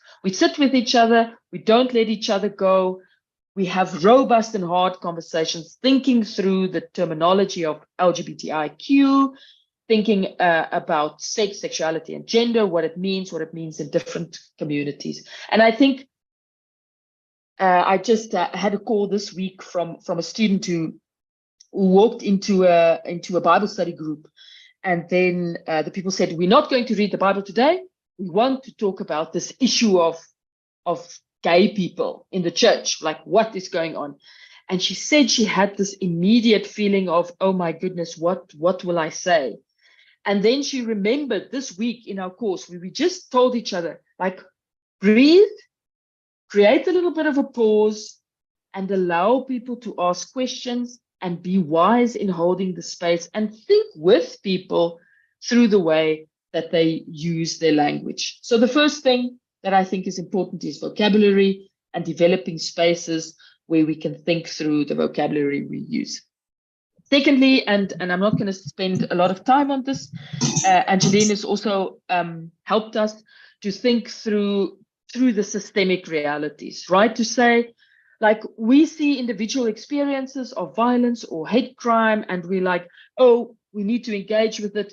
But I think even more important is for us to understand the systemic realities underlying realities of sex, sexuality, and gender. So heteronormativity, this idea that everyone is heterosexual, and that's the way that attraction works for everyone. And if you don't fit into this, then you're somehow weird or faulty or even sick or wrong or sinful, right? And it's important for us to think a little bit through these dominant ideas like heteronormativities, but also like how that informs our constructions, right? So a heteronormative and patriarchal understanding of family is a mother and father and 2.5 children. And our society is structured like that, right? It's pervasive, it's everywhere around us, it's visible in our language. So how do we find ways of interrogating these normative ideas? Because there's this incredible statistic that says something like 80% of families in the South African context does not fit this bill, does not consist of a mother and a father and 2.5 children. And yet this idea of what a family should be remains very stable and remains the golden standard that we evaluate families from. So I think, secondly, a systemic engagement is very important, and developing the tools to unmask these things. You know, these things that's normal. Like normal is a highly problematic term, because who considers what is normal and who has the power to understand what is normal? And then, of course, to think about how systems of normativity also intersects with each other to create the gold standard of what it means to be a human being.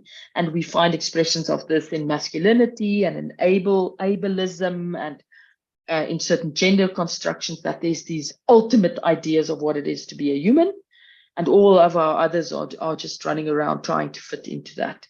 So maybe spending a little bit of time also in our intersectional analysis and developing our tools around having these conversations. So I think these first 3 things that I mentioned are some of the theoretical tools and exercises that we try to help students with in order to interrogate the normalcy of the world that we live in. Then I think, besides having people in the room that embody a diversity of stories, I think Chimamanda Adichie so beautifully talks about a diversity of stories, that sometimes we get the idea that there's only one way of being in the world. And it's important for us to find a way to complicate these narratives. So how do we invite alternative experiences and alternative stories into the room? And within the gender and religion program, I think what we have found works really well is films and series and advertisement video, you know, like visual things. I think invites viewers in and also cultivates, according to Martha Nussbaum and theorists like that, cultivates a sense of empathy. We all of a sudden, it's not just hardcore facts, but it's facts with a body. So stories helps us to cultivate compassion and care, because we see beyond the facts to stories. So film has been a really wonderful opportunity for us to engage with greater complexity in terms of also representation. And then something that I realized pretty quickly is that the classroom, especially at UKZN, is an incredible springboard into community. Our students are everywhere and they're engaging in all kinds of different spaces. So how do we move beyond the classroom? And one of the campaigns that we did within the Gender and Religion program and within the Ujamaa Center is to think through homophobic hate crimes by having an annual lecture every year and inviting people to think about the life of the South African late football player, Yudi Similani, and to use her life and her story sort of as a springboard into having contemporary conversations about how religion informs homophobic hate crime. So I think for the teachers on the call, thinking a little bit beyond the confines of the curriculum to how do we take our students and those within our critical spaces, also within communities.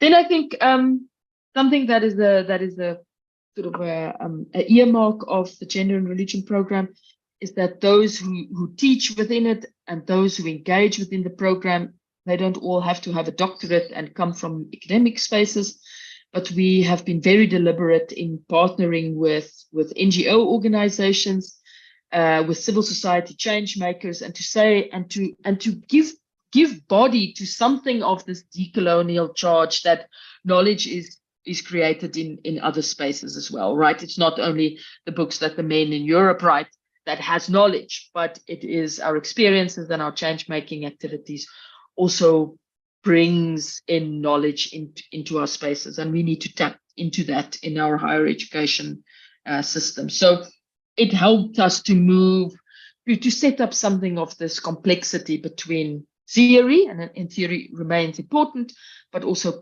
practice, and how do we have this creative conversation between these two poles. Then I think, and this always comes up, and I presume it will come up in the questions as well, but the Bible is clear. There's these 5 or 6 verses where God says this and that, and the following things. It always comes up in these conversations as if the Bible is so easy to interpret. You know, you can just read it as if it was written for you, as if it's not literature that's decades, it's like, you know, centuries removed from us. And it was written for communities that's different to us. So the Ujamaa Center, of which I remain a part, develops resources to help faith communities who say, you know what, we want to think beyond these 6-shooter texts, as they referred, and we want to think with LGBTI people about how we read the Bible and how we think about the Bible. So I will share in the chat also the website for the Ujamaa Center and some of the open access resources that we've developed, where we read the Bible with LGBTI people, but also within faith communities. And then maybe as a final, more sort of academic point to say, I think something that we've succeeded in within the program is to translate embodied experiences into new knowledge, to come up with new theories. And it's so interesting also in ethic reviews processes, currently seeing this term stubbornization coming up. It's a sort of an African reclaiming of the notion of queer, to say, like, I'm claiming this identity and I'm using this as the springboard for me into critical engagement. So I think it's been a profound privilege to be part of a community of scholars and a community of thinkers that has started from their embodied lived experiences and has created new knowledge and new theory in order for us to bring change in this landscape. Colleagues, thank you for the opportunity to share some of this work with you. I'm looking forward to some of our engagement this morning, and these just some ideas from the Gender and Religion program at UKZN around issues of gender and sexuality. Thank you so much for the opportunity. Well, thank you very much, Prof. Thank you very much.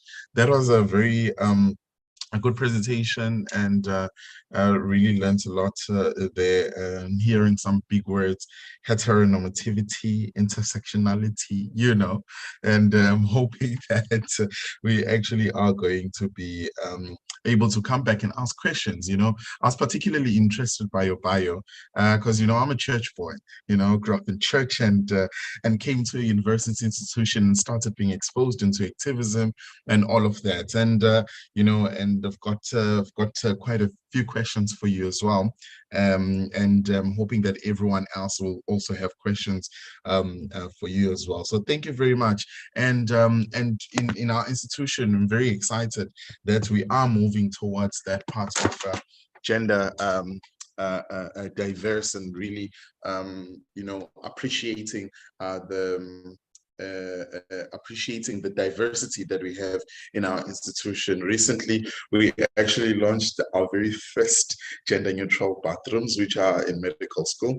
So that's also one of the things that, you know, we're excited about. And So I just I want us to go to our next speaker, and I am going to introduce our next speaker now, and who is a student. I just want to confirm, and I hope that my next speaker, because he's a student, visually impaired student, and I hope someone was assisting them with being on Zoom today. So I'm going to introduce them with the strong hope that Unandi has, secured that part. This is a student who was born and raised in Ascot, and she's a recent Bachelor of Social Science degree graduate from UKZN. She's one of our own, and she is a 28-year-old woman living with visual impairment, identifies as queer, and currently she's doing her postgraduate diploma in human resource management at the same university, at the Pietermaritzburg campus. While her focus is on her studies, she's also occasionally dedicated her free time in other visually impaired students with screen reading software lessons. I'd like to introduce Miss Nokwabelo Andile Mabaso. Andile. Audio now unmuted. Thank you so much. Thank you, Andile. Yes. Thank you for that introduction. I do not have a presentation to share with you, but I think my contribution to the conversation today is to just contextualize what the previous speakers has touched on through my experiences as a student at the university, living with a disability, and also identifying as queer.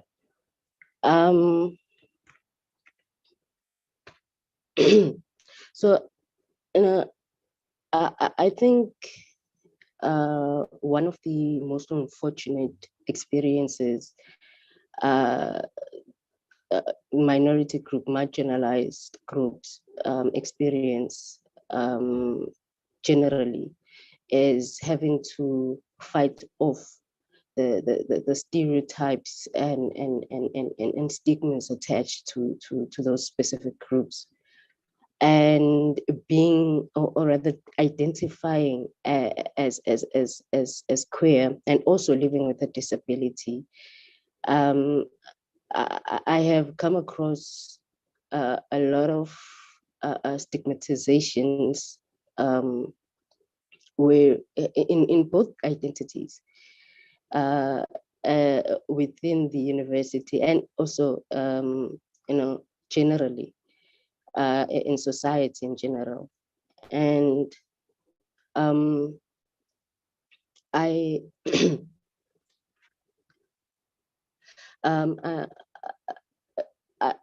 as I have been living with a visual impairment for about 7 years now, and I have soon realized that as a person living with a disability,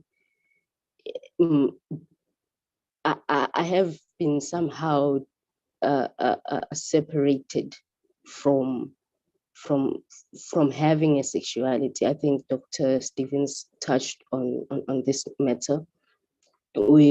I felt like speaking about sexuality as a person living with disability, it is a taboo thing. I'm assumed by society to not engage in sexuality activities, right? And coming to an environment, the university, where as a student, as students, basically, you tend to try to find yourself, you try to find your identity and explore. And coming from that background where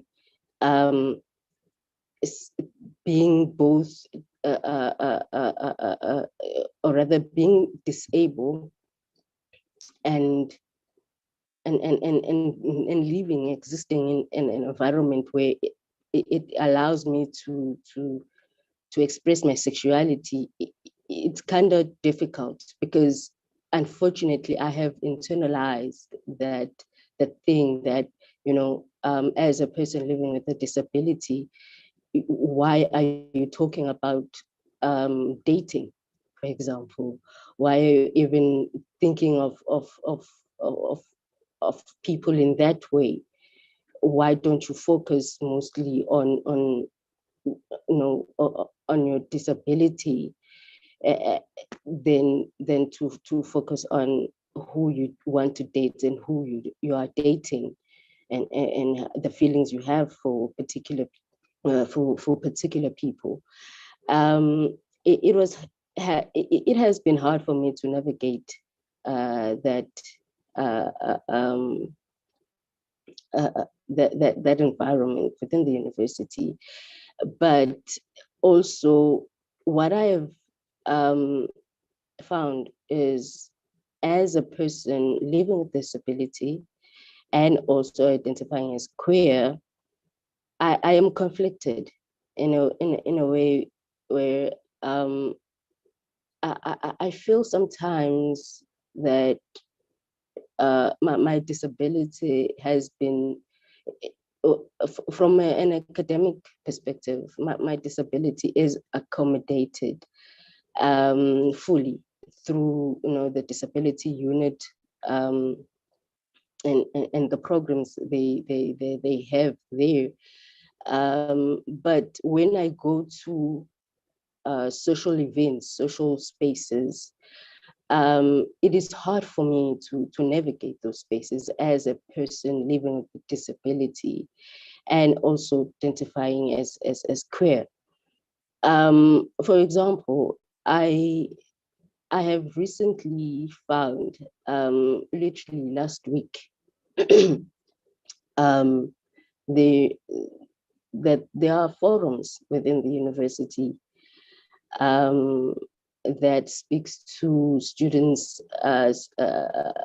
challenges that are faced by students within the university, and I was surprised because I didn't have the knowledge, you know, I didn't know that such existed, and I feel like, you know, if I was in a way accommodated, because when I listened to the speakers last week, it you know, such programs are communicated within social spaces, but because I cannot access those spaces, I do not feel comfortable accessing those spaces, whether you know, those the programs that have been, you know, the events that are being done in the university,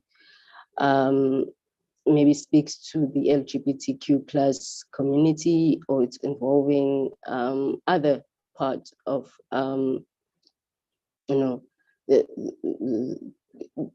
other challenges students are facing.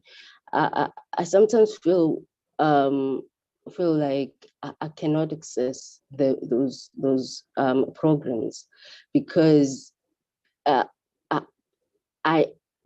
there's this feeling that I may not be accommodated because such accommodation efforts, I think, if I may say, are not communicated to people with disabilities. In a way, I feel like we have been excluded, or as much as you know, we have these programs, we have the disability unit. I feel like we are too separated from the rest of the university community. And when conducting or hosting events, it is assumed that obviously people with disability won't be around, won't attend.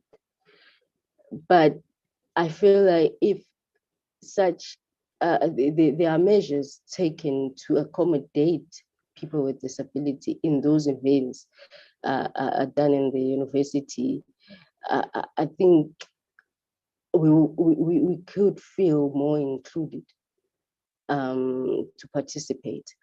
And it has been a bit difficult for me also to, within the disability community in the university, it has been difficult for me to also navigate as a queer person. I do not find the environment safe enough for me to express myself fully, to express myself, my identity. And I always find myself having to then prioritize one identity over the other, which it's difficult because I am a queer person living with a disability. I cannot be one person at a certain situation and be another at a different situation. I am these two identities. These two identities define who I am. And having to constantly choose who I become in a certain situation, it's a bit hard. And I feel like the university can do much better to accommodate especially the LGBT community within the university. I haven't felt included, like I said before, with when it comes to social events conducted by the LGBTQ plus community within the university. I always felt like if when someone will say, "Hey, are you going to this event?" I always feel like, but would I be okay if I do go to that event, whether it is a sport event or just a social activity. There's that there's that challenge where I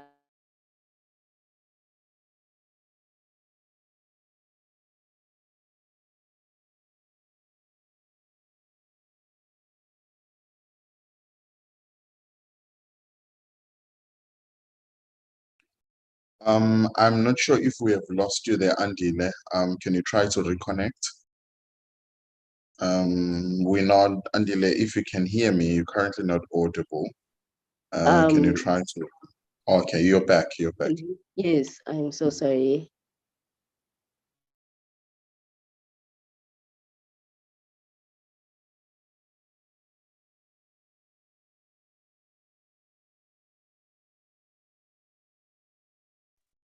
Andile?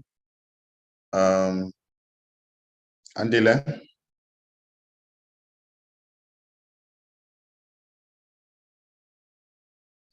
Andile, can you hear me? The type of environment I socialize in. And for a very long time, I have been within the university for about 5 years now. And from those years, I have only been able to attend events hosted by the disability unit. Because of that, that feeling of being not included and just not being accommodated in other social events that are not related to the disability unit. I think I feel like what could the university can do is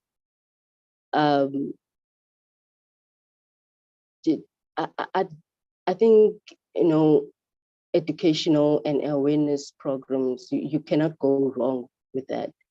For example, I'll just give an example with the disability unit, inclusivity and inclusive, or rather programs promoting inclusivity. A couple of weeks ago, there was an event, a sport event where people living with disability, students with disabilities, are given an opportunity to interact with a fully able-bodied student within the university, where they play games and just socialize. There was that environment created where people with disabilities interact through games and other fun activities with other students. And I think that it was a very good initiative to just include, or rather to change the narrative basically around around people living with disability, students living with disability within the university, because there's this narrative that, in general, in society in general, that a person living with a disability is incompetent. They are not fun to be around. They are too dependent, and having to experience that and seeing, I think as a person who is fully able-bodied, seeing that interaction, interacting with other people living with disability, I think it has a potential to change your narrative, your perspective towards people living with disability. And I feel like as a queer person, that within the university is still not really, it's something that hasn't been really accommodated, or there's not much done within the queer community to accommodate people living with disabilities. And I think having, like I said, educational awareness programs that will, have the potential to change those stereotypes, to change those stigmas. It's very important, and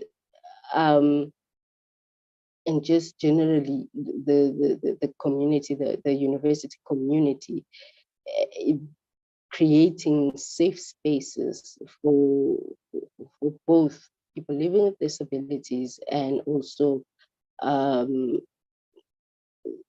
those who identify as LGBTQ+. I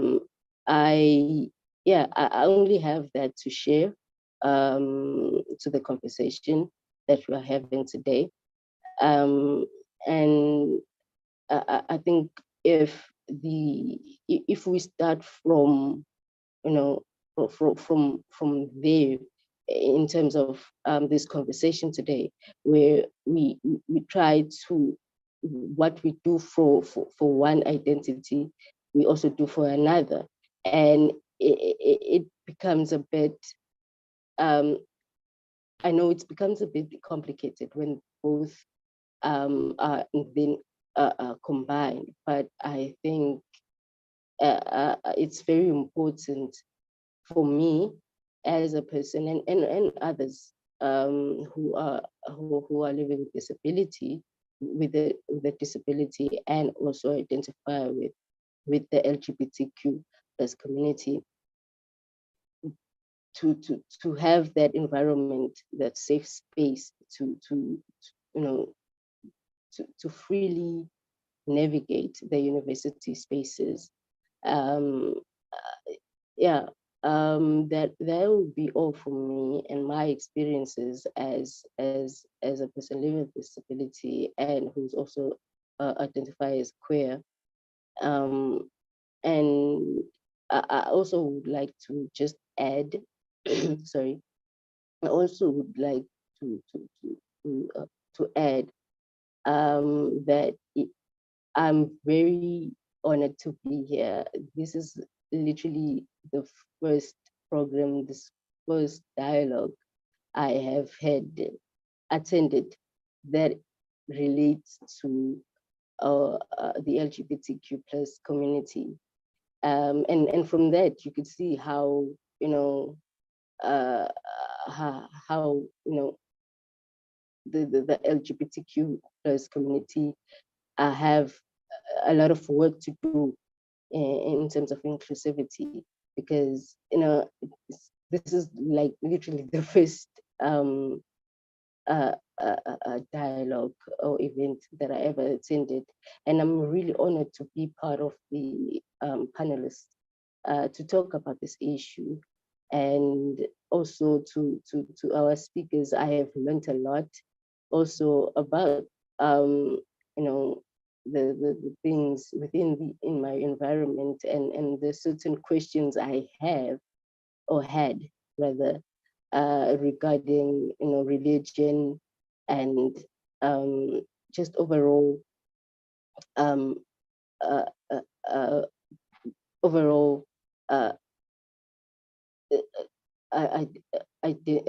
my overall identity, how my identity as a queer person relates to other sectors in society. So thank you so much for this opportunity. Thank you very much, Andile. Very happy about the presentation that it just gave us. Thank you very much. Thank you. And we really appreciate that you've actually taken some time to share your personal experiences with us. Sometimes not really easy to talk about some of these matters, and when you're not given and provided a platform to do so. But I'm very intrigued by some of the things you say as well. Small things such as football matches that we actually go to. And it's not all the time that you find. In fact, I've been there, but I've never seen a commentator. So I was actually just thinking about it. It's not that, commentators cannot be provided, but they can be. But it's one of the things I was just thinking about as you were speaking, these practical challenges you're referring to. I am aware that Tracy might be facing some challenges in being with us, but if Tracy, you're here, can you please just indicate so that I can give you a proper introduction before your presentation? Tracy, are you here?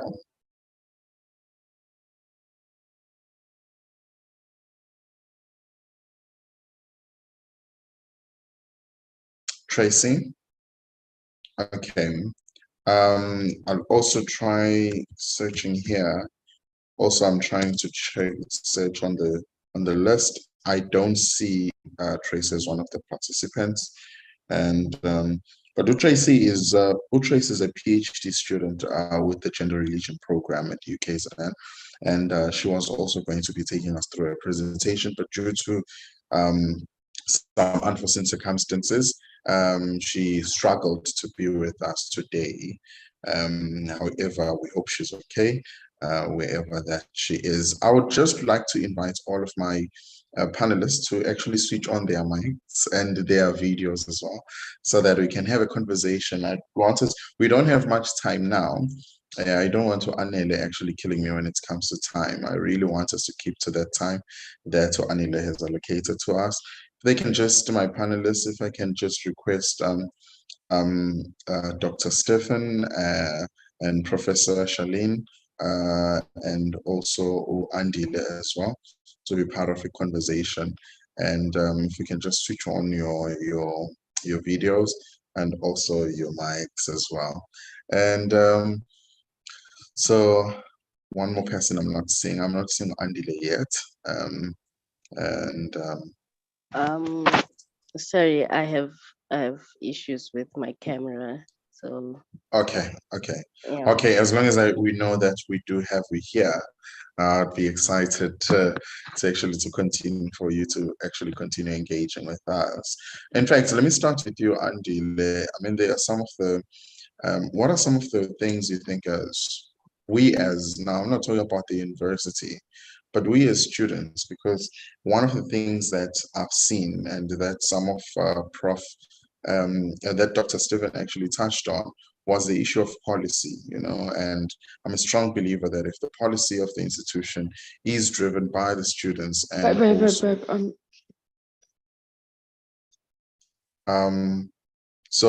if the policy is actually driven by the students, it actually becomes more, it carries more power, because for two reasons. One, because when the policy is being drafted, there is an incorporation of students. And secondly, the students are now then aware of that policy. When currently the institution is busy with project renewal, in actually integrating some of the most majority of policies that are speaking on the same thing but are not speaking to each other, and this has also been some of the challenges that we've seen in our institution.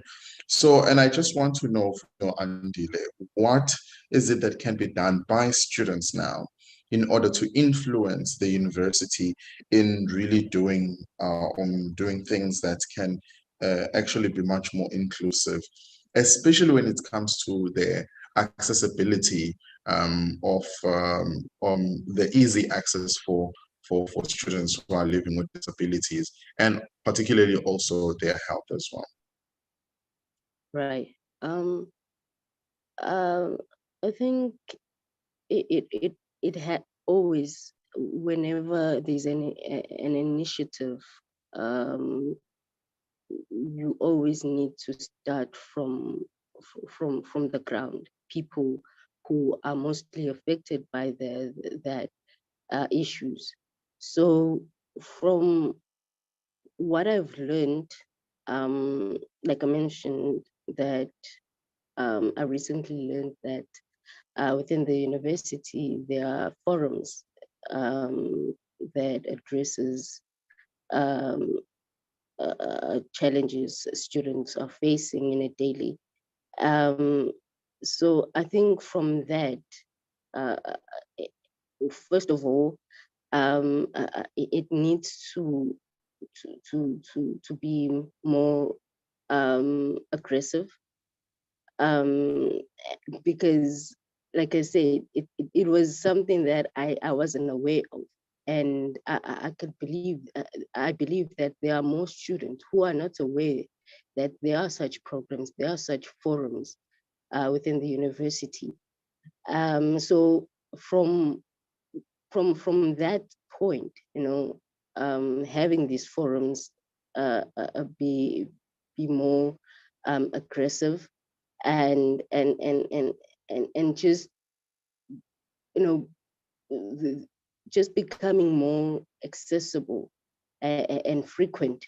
From there, I think the university can also have a perspective, or rather student perspectives, to refer to when drafting their policies, because we are not having the same experiences. We are very different, as much as we are a university community, as the UKZN community.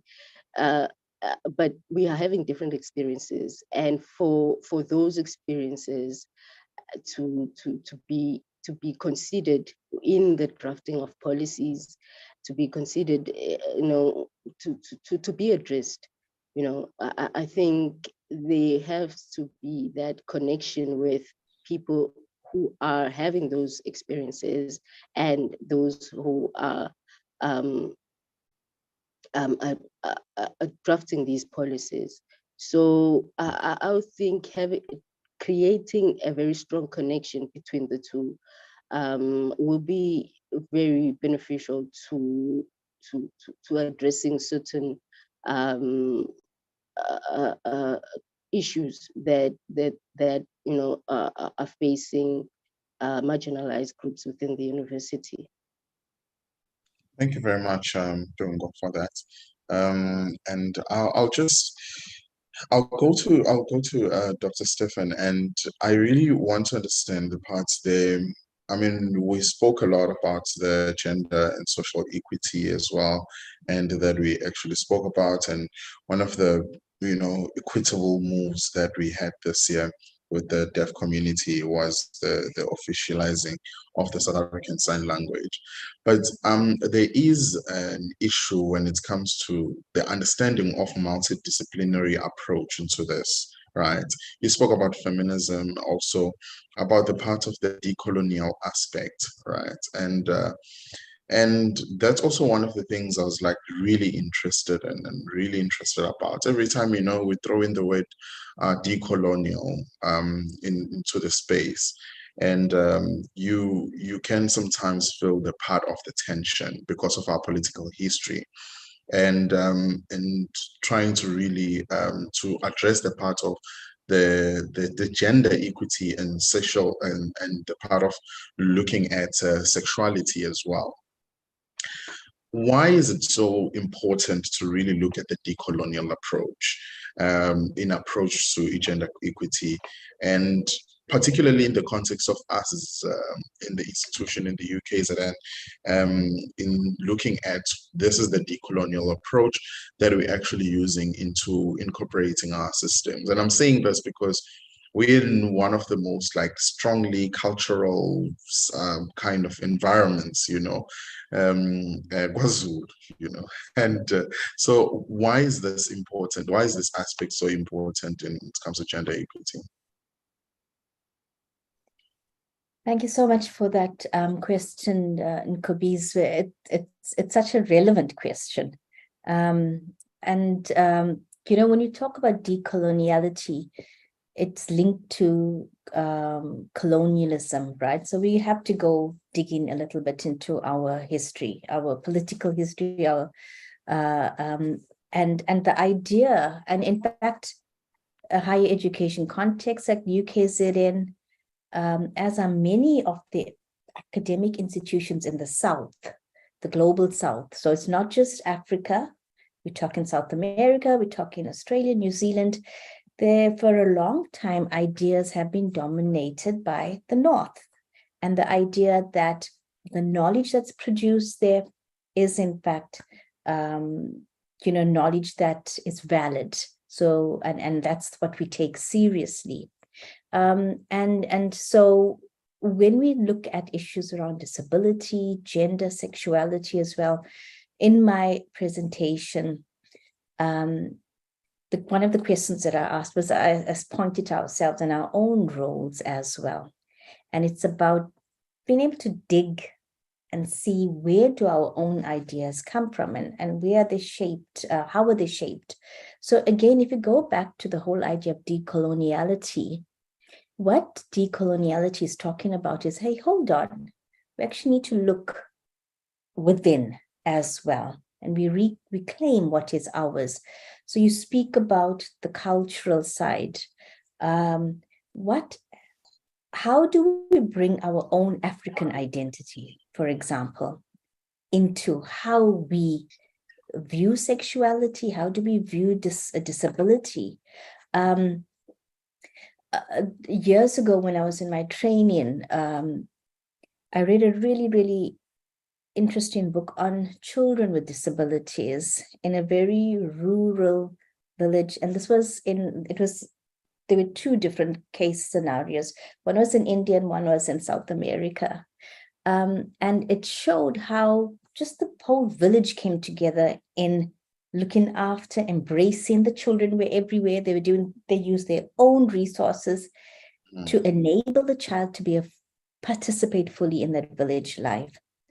Whereas if we look at the dominant discourses that we've spoken about, I mean, being invisible has been a common thread across all the presenters, right? The marginalization.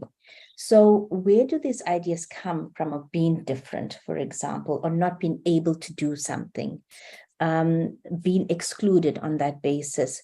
So decoloniality is about questioning, and we're not saying we're throwing the baby out with the bathwater, that we discarded everything, but it's really about being selective, being critical about the ideas that we take and we borrow from the North, and being able to recognize the value in our own experiences and our own cultural constructions as well. And how do we come with that?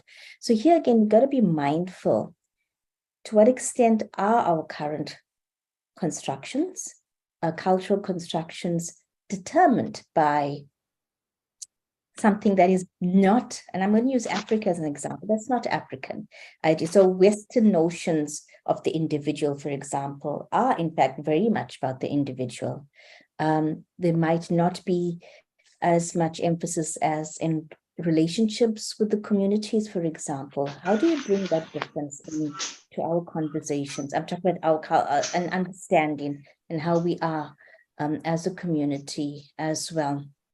How do we bring that in so I mean, Prof. Charlene spoke really, really well. It's really such an important topic as well, because what she's talking about are points where we can make impact and bring about change and difference, because we found a lot of, and I'm going to use Christianity as an example, has been shaped by very strong, actually think about masculinity and where it starts from. Just go to the Bible. Decoloniality has been about dehumanizing colonial subjects, which was people here in Africa, for example. So they treated us less than humans. And we look at, are there similarities in how we approach people from gender and sexually diverse orientations and identities and people with disabilities? And we find that often there are similarities. So how do we become aware of that and challenge those? I hope I've kind of answered a bit. Thank you. Thank you very much. And for me, I was really asking this question with the perspective of really some really ugly personal experience I recently had. And had a trip to, and as you were actually talking about this, the part of the centralized part of the information was in Rhodes House in Oxford, and to really understand what the idea of what Rhodes actually really stood for in terms of coloniality, and him saying really wanting all of these other areas and other countries and the whole world to come and think that this is the center of knowledge and this is the source of where all of the standards of living actually do come from. And that was his idea. And it was the most uncomfortable trip I've had in really understanding that I should have been excited, being my first time in a prestigious institution and so on, but came back really, really, really down because of these understandings of that we don't just look at the global north, and the global north really believes that they're the center of knowledge, and yet we have our own ways of really living in our own spaces, And I'm going to ask the last question. I'm going to direct it to Prof. Charlene before I really hand over to everyone. Please do post your questions on the Q&A section. There is a Q&A. There is also the chat and comment section. And I'm not sure if possible, maybe we might also want to really look at hands that will be raised by people who would be interested in asking questions. Prof. Charlene, I told you, this is my counseling session. I'm a church boy.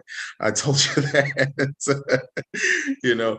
So, and it comes to the part of, this is not just, and I'm asking this because I've came across colleagues in my institution who have been, who are also, you know, in the space of, I'm a Christian, and others, I'm a Muslim, and also, you know, they're in strong faith-based organizations, and they want to really respect the position of colleagues who are in the LGBTQI community, who are saying, I really respect my colleague. In fact, I love my colleagues, right? And if we are put in a group setting, I'll put my all, and I'll definitely not hinder with anyone's sexuality and their orientation. But I'll still hold my belief, and of which is the one that I actually want to hold. But additionally to that, also have an internal battle of saying, I feel as though not sharing the good news is the betrayal of what I actually strongly believe in, right? And how do I really position myself in that sense? I have now an internal conflict. I'm respecting my colleague who's next to me, and I'm saying I'll hold my ground, they hold their ground, and I'll respect and I'll draw the line. But I also have this little bit of an internal battle as a feeling of betrayal to what I believe in, and as I'm supposed to be sharing the wonderful good news. And so how do we really approach that internal battle, Prof? Oh, this thank you so much for this question, and also for sharing something of your own experience. I mean, I think the question that you ask speaks of our lived reality, right? That we are people who we experience our lives in different places and in different ways. Like what it means to be you means something different when you go to a prestigious institution in the north. It means something different when you go to the church on Sunday. It means something different when you're in a community that requires of you to be sensitive of diversity. And sometimes I think we think of spirituality and sexuality as two things that are very, very far removed from each other.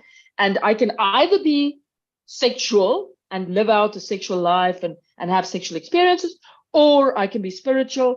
And when I'm spiritual, it means like I pray a lot and whatever, but I don't think about sex. I think the gift that the LGBTI community has brought to faith communities is to say that there's an integration, there's a point of connection between our sexuality and spirituality. So often when you think about faith communities engaging around LGBTI, it would be like, okay, guys, today we are going to talk about the gays. We're going to read the text and we're going to talk about the gays. As if LGBTI people are the only people who have a sexuality. We must now talk to them and we must think, is it ethical? And am I being a good Christian by engaging with people? As if only LGBTI people have sex and are sexual. And in the meantime, I think the gift that LGBTI people has brought us is to say that we're all navigating this dance almost between sexuality and spirituality, and we're all thinking, what does it mean to live a life in deep, intimate connection with another in a sexual encounter as a person of faith? So I think the uncomfortability that you speak to is something that we shouldn't shy away from or think like, oh, this makes us a bad person of faith, or I have now got this crisis. That discomfort, to me, is the start of a creative conversation where we ask ourselves, like, how are we contemporary people of faith who holds beliefs and who navigates scriptures and sacred texts that is very far removed from us and that requires an active act of interpretation? How do we have that dance of interpretation also with our scriptures and with our traditions as we are navigating a contemporary context? And then I think another thing that I want to say about that is that sometimes people of faith think like, okay, they must do this thing in isolation. I must now go to God and then ask, okay, like what is the right thing to do here and how do I do it? And what you are speaking to is exactly the impulse to say that we are figuring these things out in a community. It's exactly in having difficult conversations. It's in having these uncomfortable encounters that we ask ourselves questions, that we evolve in terms of our spirituality and our ethical decision making. And therefore, rather than answering your question, I would like to say that I think your question holds an invitation for all of us to enter into more complex conversations, to sit with more diversity, and to ask ourselves, how does this inform the community that we believe we are as a faith community? I don't know if that answers your question, but there's just some thoughts and some ideas. Thank you very much. Thank you, Prof. I mean, I think it's a very nice and good conversations that sometimes one of my mentors is a very strong Christian believer, is also in the LGBTQI community, and so this was a very interesting relationship for me, with my mentor, and I still have more questions, especially with regards to coming to our affirmative practice, but I want to give other people a chance to really ask questions to the panel. You can ask questions, you can direct them to any of our panel speakers, and then we're going to take it from there. So from now, I'm going to be looking at any hands that actually pop up. If I do have any hands at the moment, when it comes to the comments, I don't have anything. So Brian, I'll actually start with you. Hi. Firstly, I must say, hi there. Hi, Dr. Stevens. Firstly, I must say thank you for such a rich and robust discussion. These are things that I just happen to be one of my favorites. And through this, I learned a lot. It started stimulating my academic thinking and all the theories and things like that.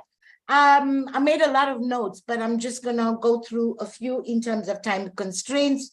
What I found coming out vigorously in these discussions was issues of stigma. I think because it is one of the things that I know, I mean, we all know it's social death, and it's something that's very close to me. So therefore, I pick up a lot of stigma dialogues and stigma conversations. Many people, many of the panelists actually brought it up. And I do have a concern, especially when we're working with marginalized populations or people with double, triple discriminations. This stigma is a very, very difficult phenomena to handle, especially also when we have marginalized identities intersecting, like, for example, feminization, intersecting with disability, intersecting with poverty, and various other social divisions. So, I have a concern about that. And I wish that even as a university or as a team, we can actually take this issue of stigma right by its collar, and interrogate this issue and put in place interventions. Because very often when we speak about the issue of stigma, what we forget to speak about is that, the notion of power hierarchies that's actually required for the production of stigma. Because if we don't have the power hierarchy, and I'm speaking from the position of a social worker, and Dr. Stevens, I'm sure it plays out in that way in the psychological sphere. So, I believe that really needs to be interrogated. We need to make our students and all of us, the university community, very much aware of that. And the thing is, we're still located in many ways in the medical model of disability. We spoke about policies, it came up here. We spoke about how in the instance of the feminization of the deaf culture, where we find health professionals making You have decisions. 30 more seconds you have to ask your question. Okay, that's making decisions for deaf women. So, these are problematic and complex areas that need to be tackled in every which way. I'm also going to agree with their notion of social citizenship in the university community and outside of it.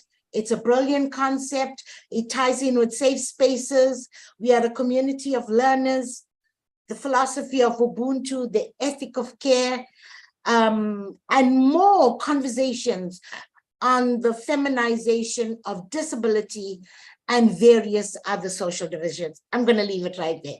Thank you so much. Thank you very much for the comments. I think this is like a summary of what we actually were discussing, and so nice. I think it's so nice for the panel to know that we had people who were listening. So I'm going to open. I'm still going to open. My floor is still open with the questions, and so we do have a question on the chat box. The Q&A doesn't have questions yet. But this one is coming from Umzamo Zondi, saying thank you to all the panelists for an informative session. Is there any policy that speaks to high school student identifying as a trans man joining and an all boys school? That's an interesting question. Like, is there any policy that would then protect? This is a trans man, right? And in this case, I would assume this is a person who was born as a female and then is trans man, right? And then a transgender man who is now going to join an all boys school. Is there a policy that really protects that that boy? I think I would like to throw it to my panelists. I'll have a go.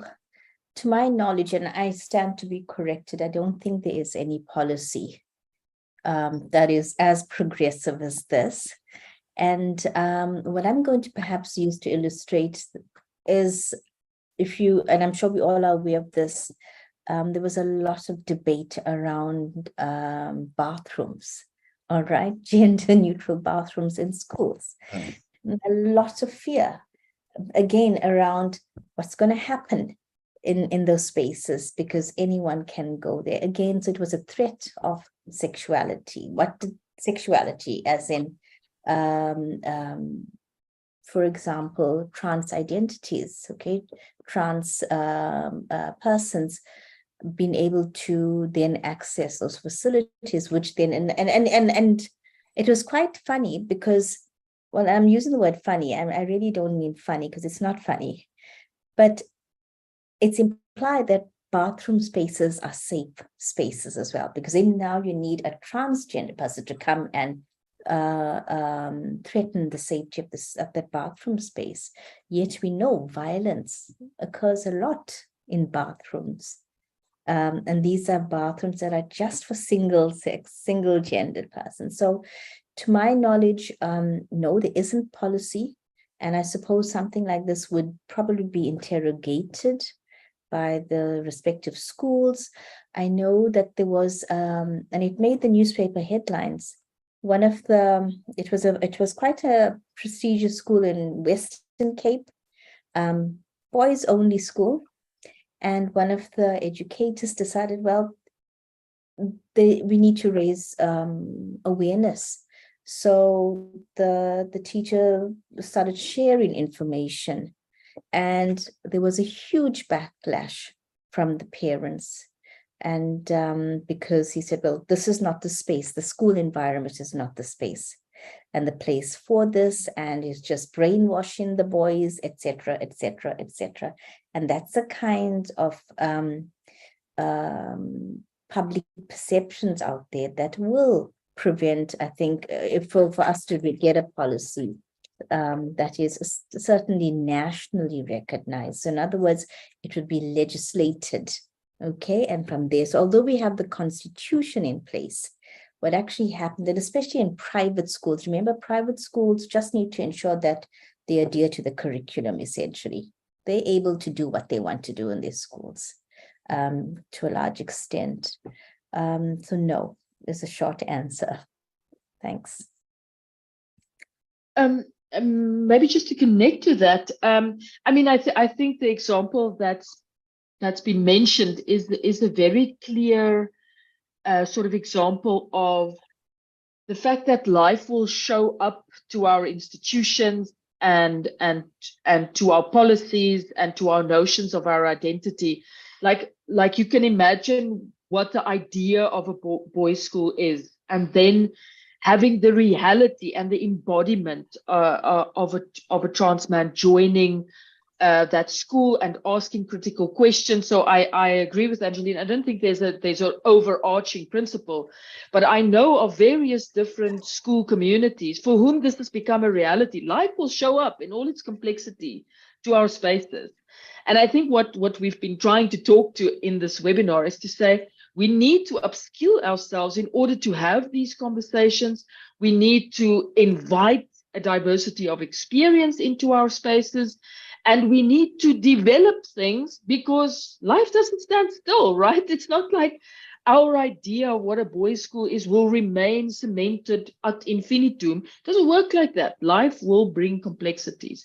But how do we do it? How do we create space for this? So I know there's also quite a bunch of really thought-provoking and great processes underway, helping schools think through comprehensive sexual education. You know that there's that sort of policy and work that's being developed, and then saying, okay, now you're meeting overburdened teachers.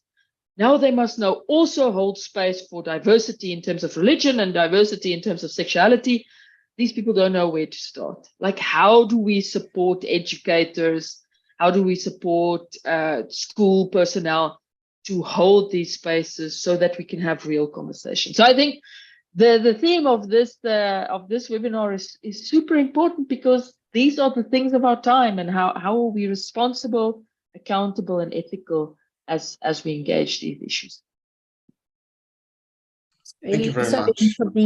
I just want to add a quick point to the same, and I think just to be mindful of the point I made earlier. The policy is just a document, really, and guidelines in many ways. It comes down to what happens on the ground, right?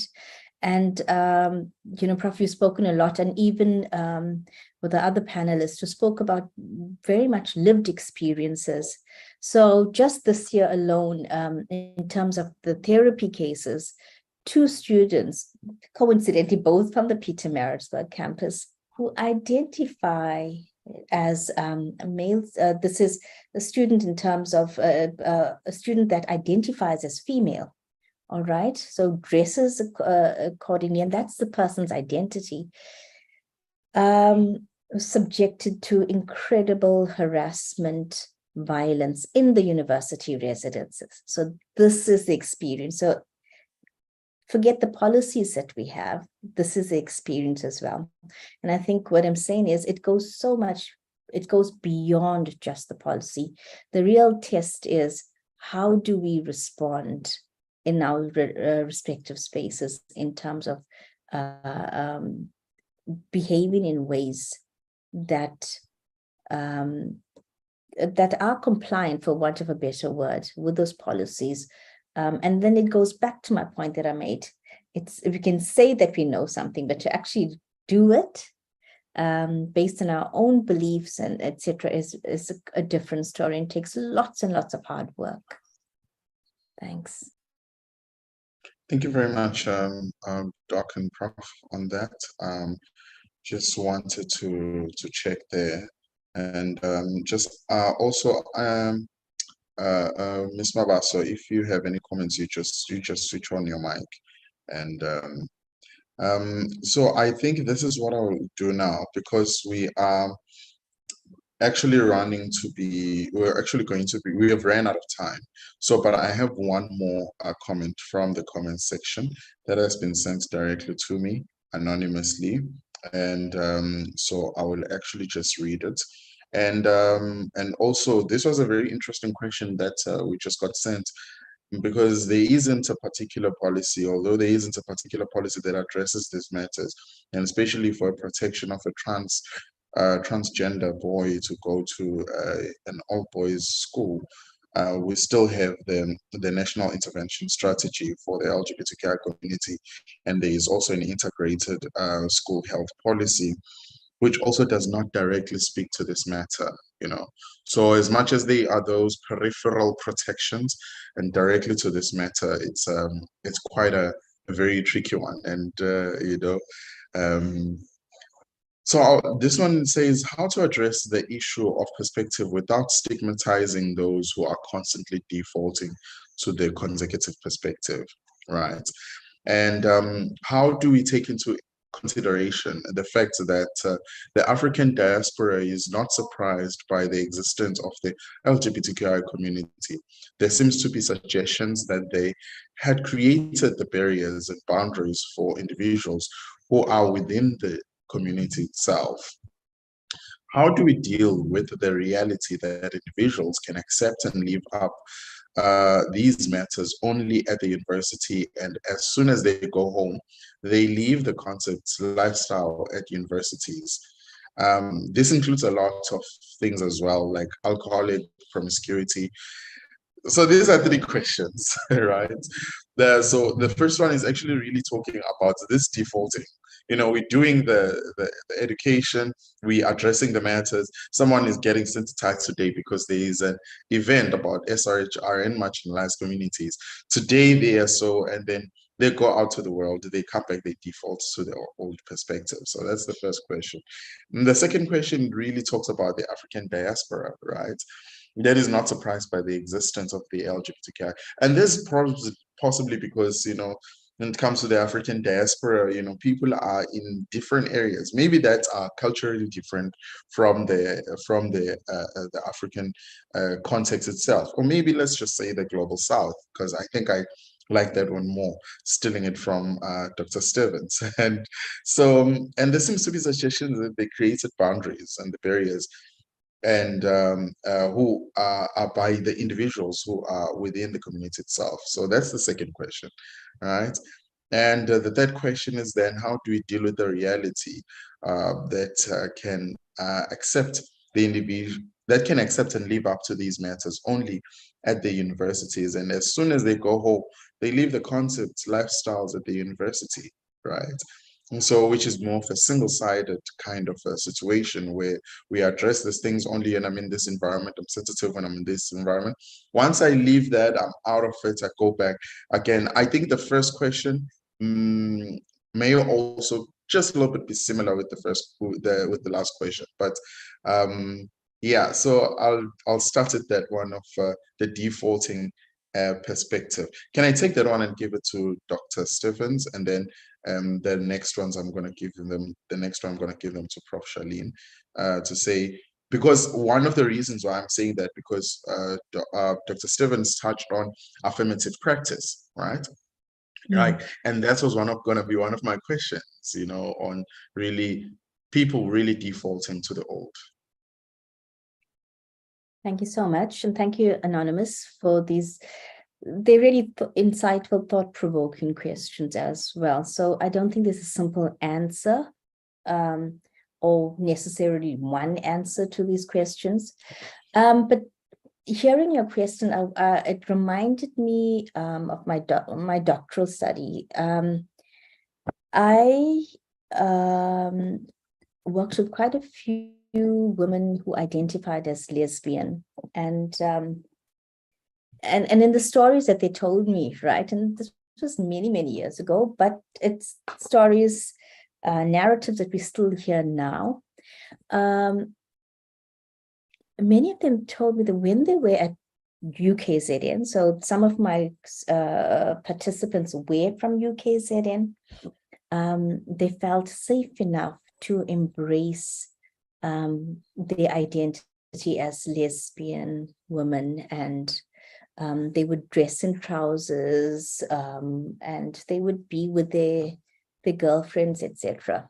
But as soon as they went home for the holiday, they could not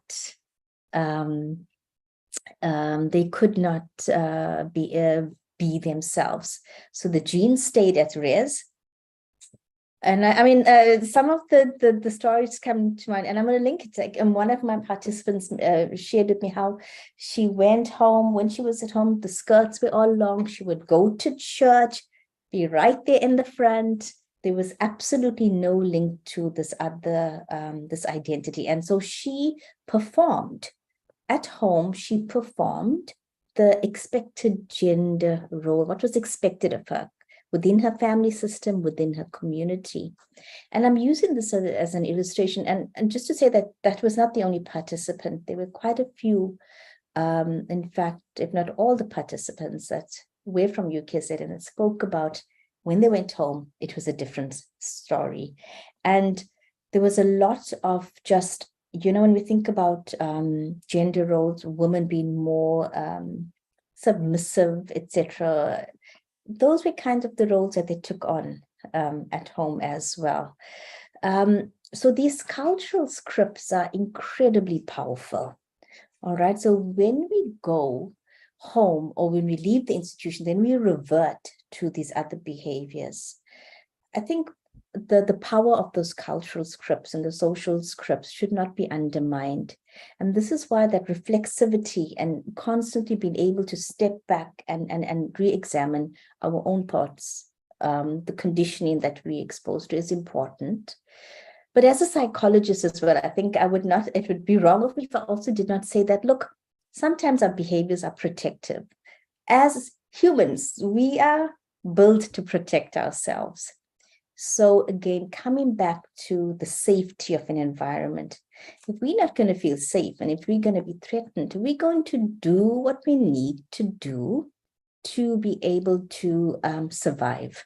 So part of that is also about, if you look at what I shared from the participants in my study, that was a survival strategy. There's a different part, though, if we are just plain lip service and it just becomes, like was mentioned, you know, we can use the most articulate words to be very politically correct. But in fact, when we're out there doing our thing, this doesn't matter. And I'll give a very good example.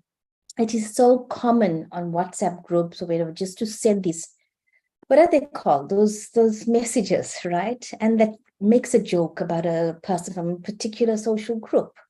And we think nothing of just passing it on and we have a laugh. I'm not saying it's necessary about someone that is from a queer identity or a person with disability here, but I'm saying sometimes we all unfortunately become complicit in perpetuating these cycles as well. So those are just some of the reasons. And again, it really comes back, I think, for me, is always about having these kinds of conversations and challenging. So if we are with our peers and someone makes a comment, we gotta be brave enough to say, hold on, and be able to challenge that. Okay, thank you. Thank you very much. I've seen some of those jokes, and someone says, especially on video, the TikTok, and when people say, hey, I'm not using my tongue and I identify as rich, making a mockery of how people really identify as, and we find them funny sometimes, and we laugh and we share them with our friends. So but Prof. Charlene, how do we take into consideration the fact that the African diaspora is not surprised by the existence of the LGBTQI community? Yeah, I mean, I think, and Angeline, thank you for your reflection. I sort of want to connect to that to a certain extent, and also say like our exposure to different realities, what happens there impacts our lives. So the fact that we have the opportunity to engage in other practices, we see how other societies set up their values and things. that that has an impact on the way in which we construct our own value system. But as I sort of want to speak to something that Angeline also said, you know, it's like sometimes I think we think that change is a linear thing. Like you hear and then you go to a different context and then you radically transformed. And then when you come back, you're able to engage with the normative cultural practices where you come from, and you're able to engage with your peers, and you're able to engage with faith communities. Like I think change and shifting your positionality is a circular thing. Sorry,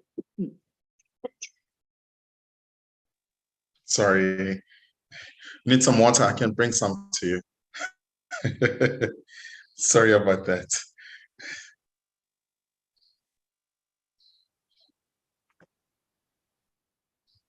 See, this is the part of about being live, you know. I'd be coming to you now, and I'd be carrying you, and I'll be assisting you in person. But I hope you are okay. Okay, so but I think Prof, you ready? Are you okay? Okay, you can switch on your mic and then you can go. I think let me just leave it there and say that that change is an ongoing complex process, and it requires different environments and different experiences.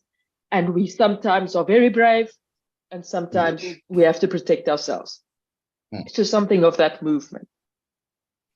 Thank you very much. Thank you very much. I hope she's okay. I hope you're going to be okay. And I just...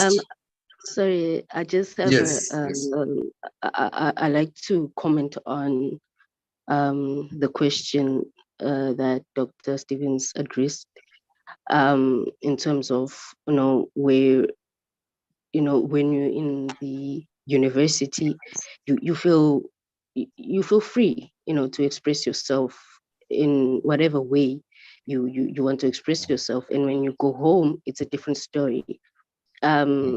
For the longest time, I have been part of the university for 5 years, and I've been out of the closet for like 3 years now. And for me, when going home, it had always been difficult to even talk about things like dating and stuff, because parents tend to ask, you know, at my age, like you know, and yes. and you know, you would just, you know, say, no, you know, you won't have the guts to actually speak of certain, you know, especially sexuality as a whole. I'm also from a Christian background for generations. So speaking about homosexuality, it's hard. So the only option for me to survive in that environment is to comply with the expectations that, you know, my parents have for me.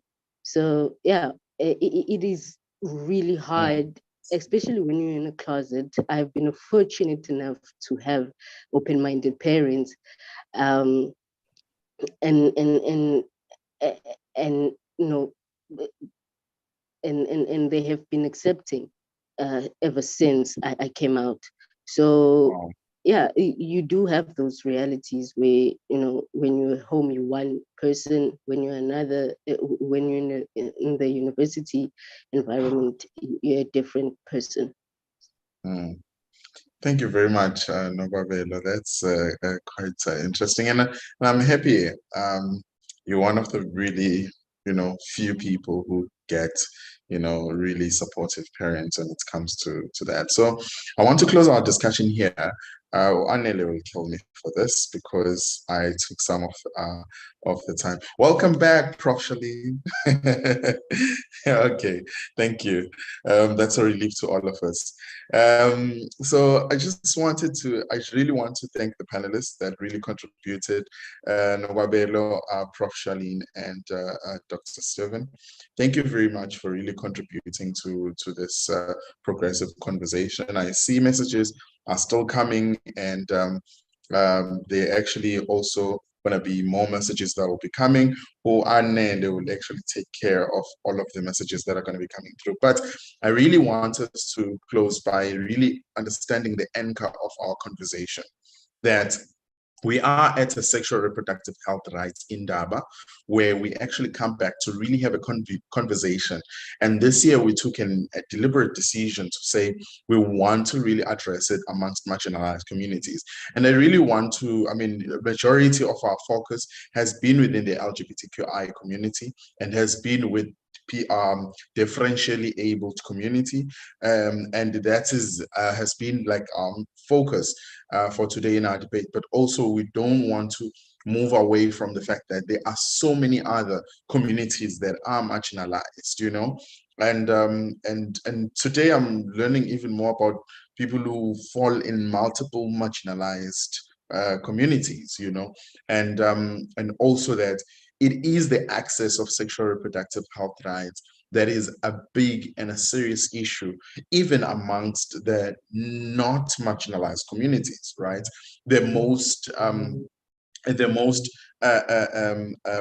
I'd say, what's the word? See, my English is going away now. It's privileged communities. That's the big word. That's my bombastic term. Even amongst the privileged communities, we still have an issue of the sexual reproductive health rights access.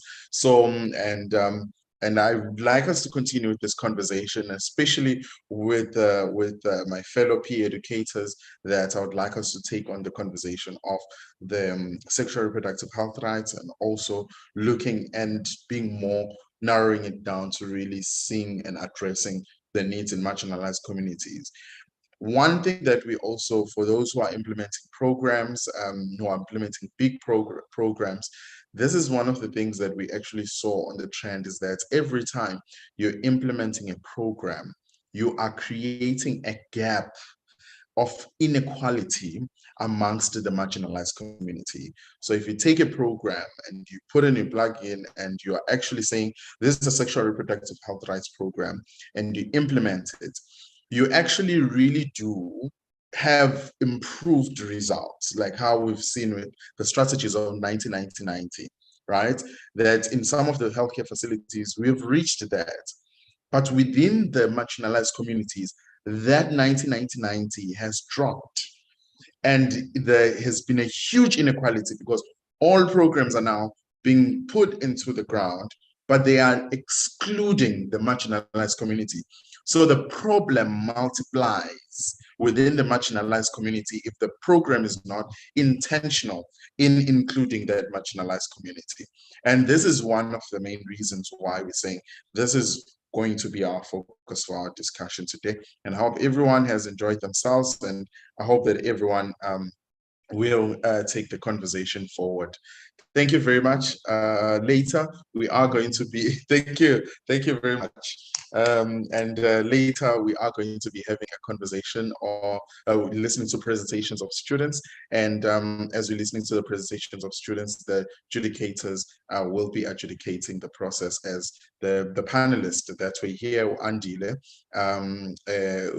Dr. Stephens, Prof. Shaleen, and myself will be adjudicating the presentations later. And sign language, this is me clapping hands. Thank you very much.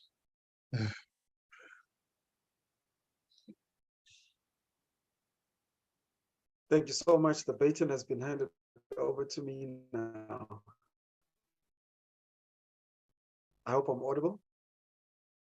Snatemba, you are very audible. You're very audible, Anel. Thank you so much.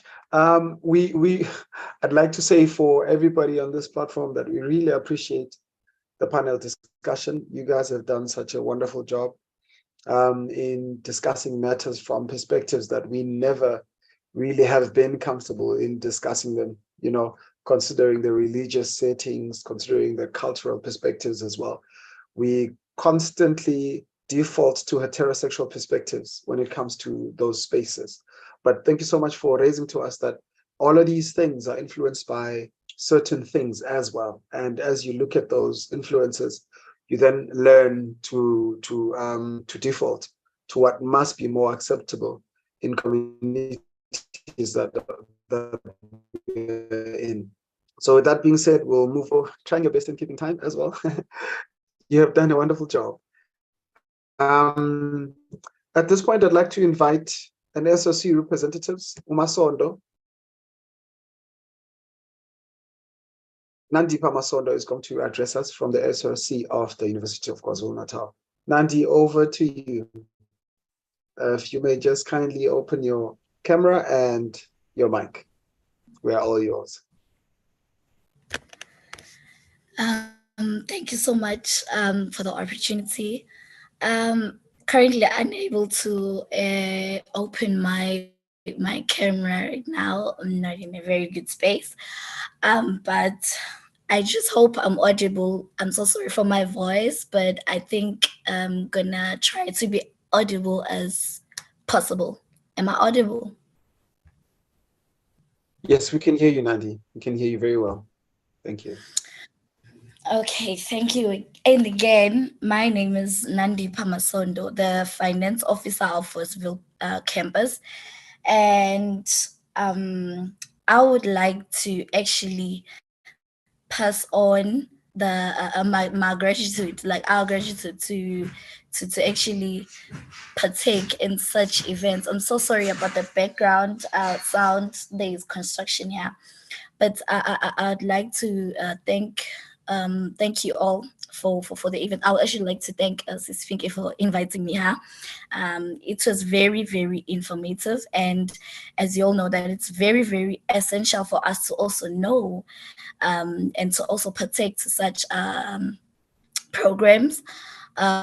Since we have to provide accurate and inclusive information to the students, the student populace of UKZN. So it's a very great pleasure to be here. And I'd actually, first of all, I'll just keep my thing brief and simple. It's to just say we do stand by we do emphasize that it is very, very, very important to like pass on these type of as I'm gonna call it this part of these types of conversations. Since sexual production health and rights are very, very, very critically important, since most of the students are really exposed to such things. So as we also know that our individual rights to autonomy, our individual rights to dignity and well-being, they must be at the forefront of the society's priorities. And if I'm talking about the society's priorities, I'm talking about our university space.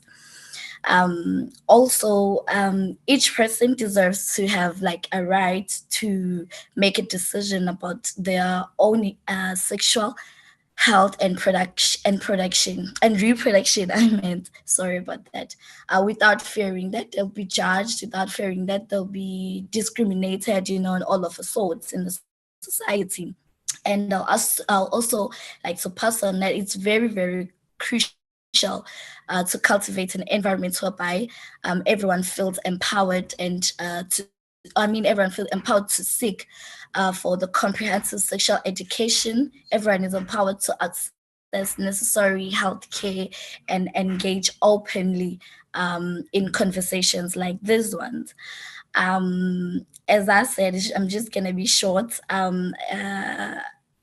Can you please try by all means to push to foster this society to embrace the inclusivity, to embrace the respect, to embrace compassion, all that, since we're in really, really, really full support of the sexual reproduction health and sexual reproduction rights. And last thing, we would like to actually, because I'm talking on behalf of the SRC as a whole, we would like to say we are advocating for the policies that ensure equitable access to healthcare and reproductive services, and I'm encouraging all of us to champion the rights of every individual to make a choice that align with their own values and circumstances. Thank you very much. Thank you so much, leadership. We really appreciate your contribution and your very presence. We understand that as a student, you are preoccupied and you have made the time to be here. We thank you for that. We also, with that being said, I also recognize that we have a lot of students on this platform, both on Zoom and YouTube and online. I'd like to say thank you so much for your time. This includes the professionals as well. We do not take for granted the time that you've allocated for this particular day. As we continue with our services, I'd like to invite the peer educator presentations. So we'll have about 5 presentations from all 5 different campuses. The first presentation will be coming from the first campus, which is the peer education of Westville. So we'll be having a presentation from there. Their presentations may be uploaded and shared. Can ICS kindly assist us with that? Thank you so much.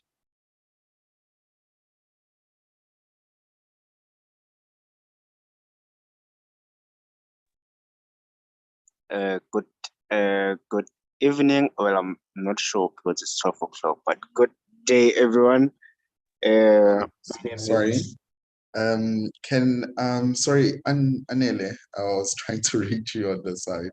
I was saying that the presentation is starting. Can I just really confirm that? And for everyone else, that's for Prof and Doctor and the adjudicators, they're ready. We will be adjudicating, and also for anyone whose first time it is on the SRHR Indaba, it is that these presentations form part of the competition and that we have from the 5 campuses. So we're going to be having one from each campus. Each campus has been charged with choosing one subject for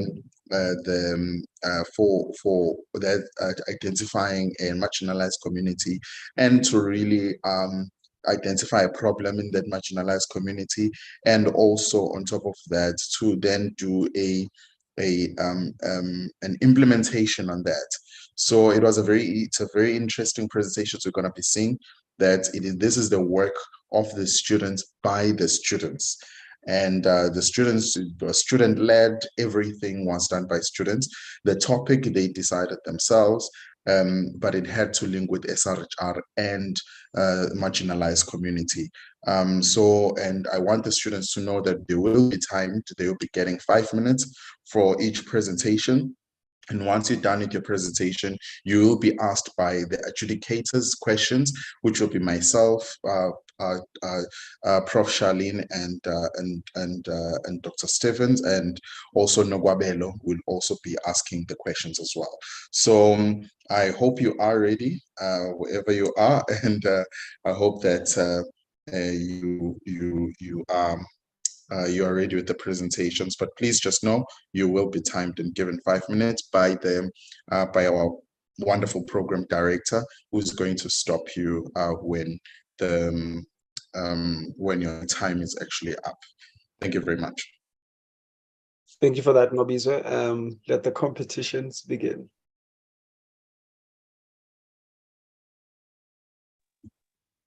Good afternoon, everyone.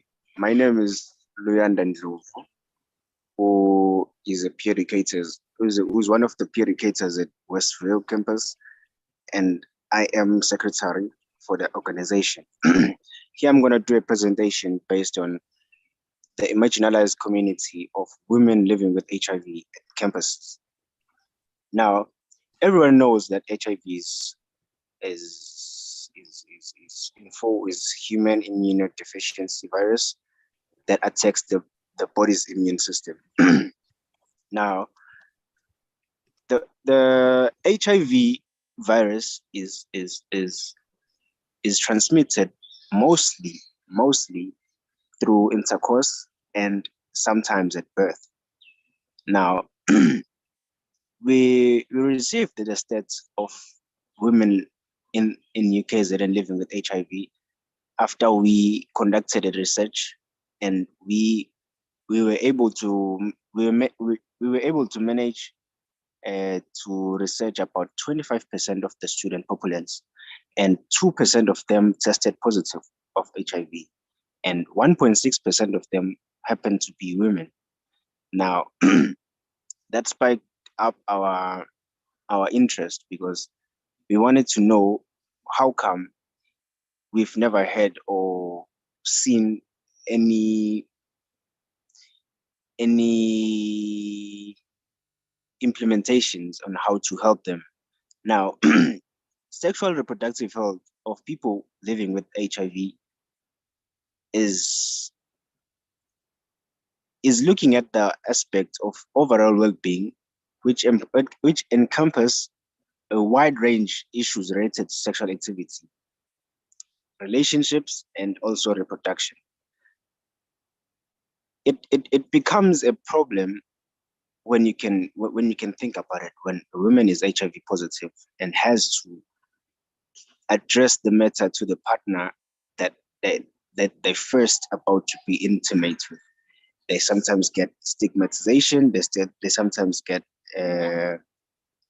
judgmental looks and all that, and sometimes they are deprived their rights of having happy relationship because they sometimes get abused. Living with HIV is a significant challenge that affects millions of people around the world. HIV is a virus that weakens the immune systems and which invites various health issues. Now, on campus, we have a clinic, and that clinic, when you can think about it, it sometimes can get overwhelmed with issues related to this. Now, we had interventions to support women or to support students at UKZN who are living or are dealing with this kind of situations. The interventions that we did, we had rest visits, we hosted events with our forums, and during these events, we were able to address and line up all the issues and talk with the students, try to find out what is the problem, how can we do it. Now, the education and awareness, HIV education awareness programs on campus were vital in reducing the stigma, the myth, and the not so accurate informations. They empower students to make decisions that are informed and that are conducive with moving forward with life. Speaking of which, there's been less incidents whereby the students have been discriminated against, they've been abused and all that. So we kind of like see our impact of having these kinds of rest talks throughout the campus, especially at Westview.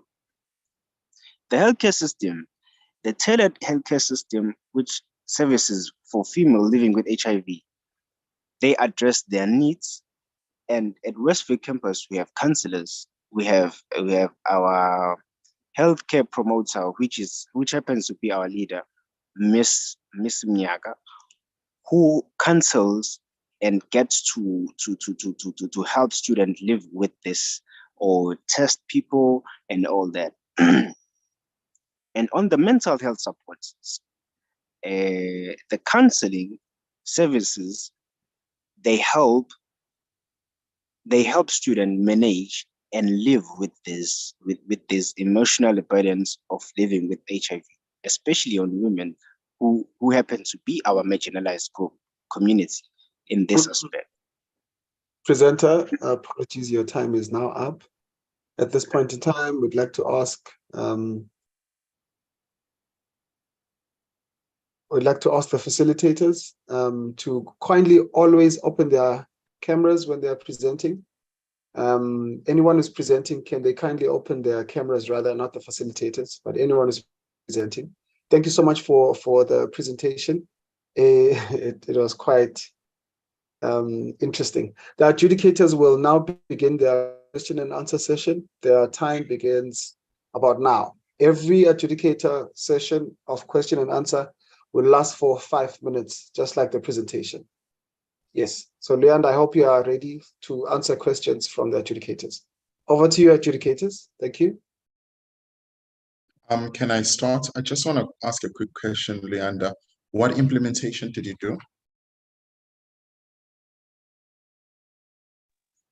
Or like I said, that we proposed rest visits with the resident assistants, which happens to be our RAs, the leaders of the residences. Now, we had we went to be about over 15 residences, whereby we went and talked and shared the knowledge that we have with about HIV with our fellow students. And another one, we had events on campus which addressed various issues concerning students, which includes mental health, more specifically HIV and AIDS, because at the end of the day, we are part of TRUST when TRUST deals with HIV and AIDS. And during these events, we were able to change or drastically engage with people, with students about these issues. And we, like I've said, that the impacts that we have made, they are so visible to a point that students come to us after some time or after days. Okay. I'm going to save you your time so that the other adjudicators are able to ask questions so that you can answer more questions. But I've got my response. Thank you. Thank you very much. Hi, Luanda. Thank you for your presentation.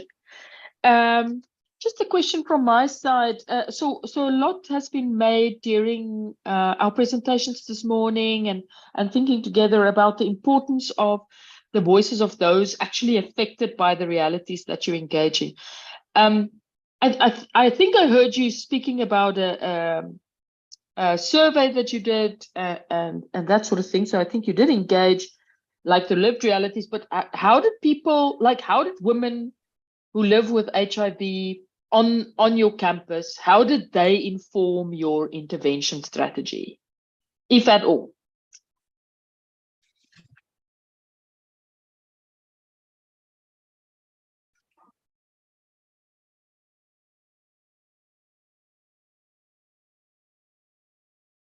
Luanda? Oh, that's a very good question. That's a question. That's a very good Okay. question. Now, okay. ma'am, now on our forums, we have men's forum, women's forum, we have LGBTQI forum. Now, we made a plan of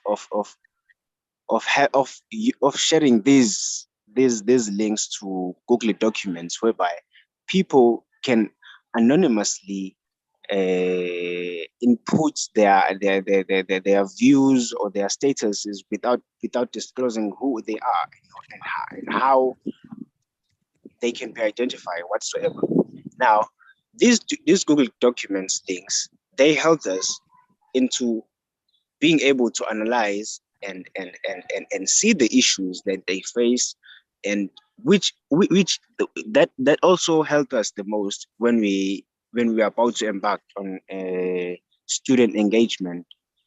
So yeah, but mostly we used the Google documents, which they can be anonymous, and some who are brave enough, they were able to tell us straight up, and then we got knowledge from that. We got service and support from that. Yeah, thank you. All right, thank you for the feedback.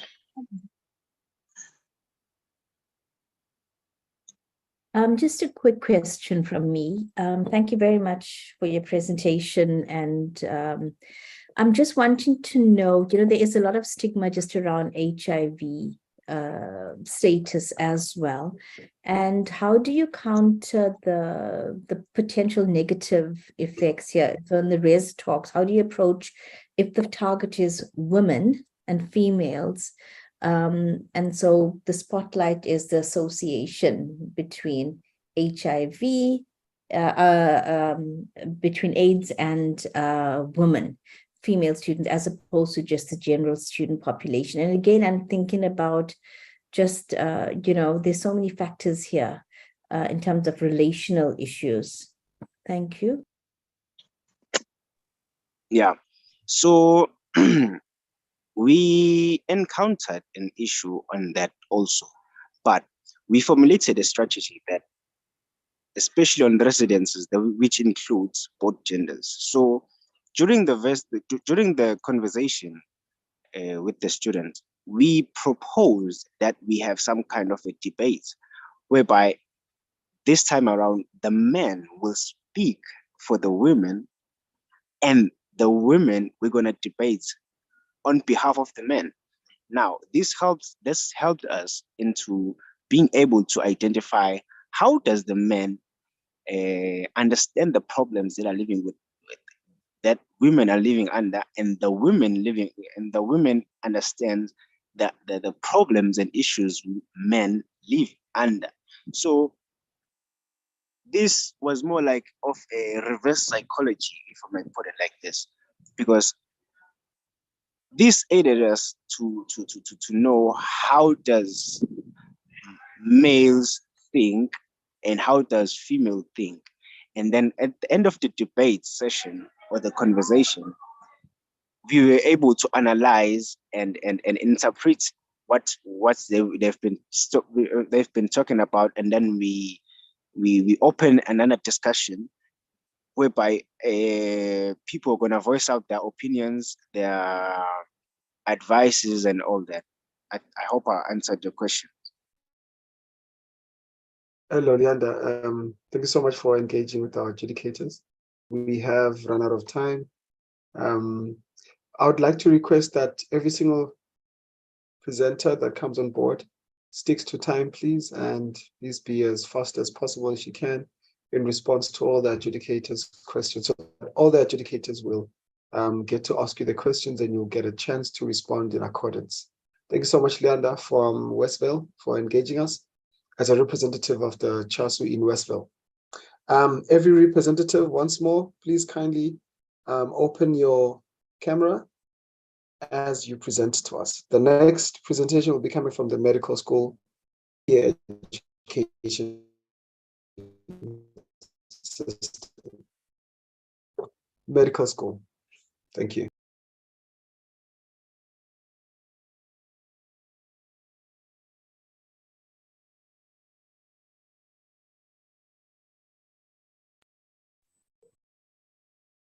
And your time will begin as soon as you start speaking. Do we have a representative from medical school? Yes, am I audible? Yes, you're very audible. Your time begins now. Can you see me on the screen?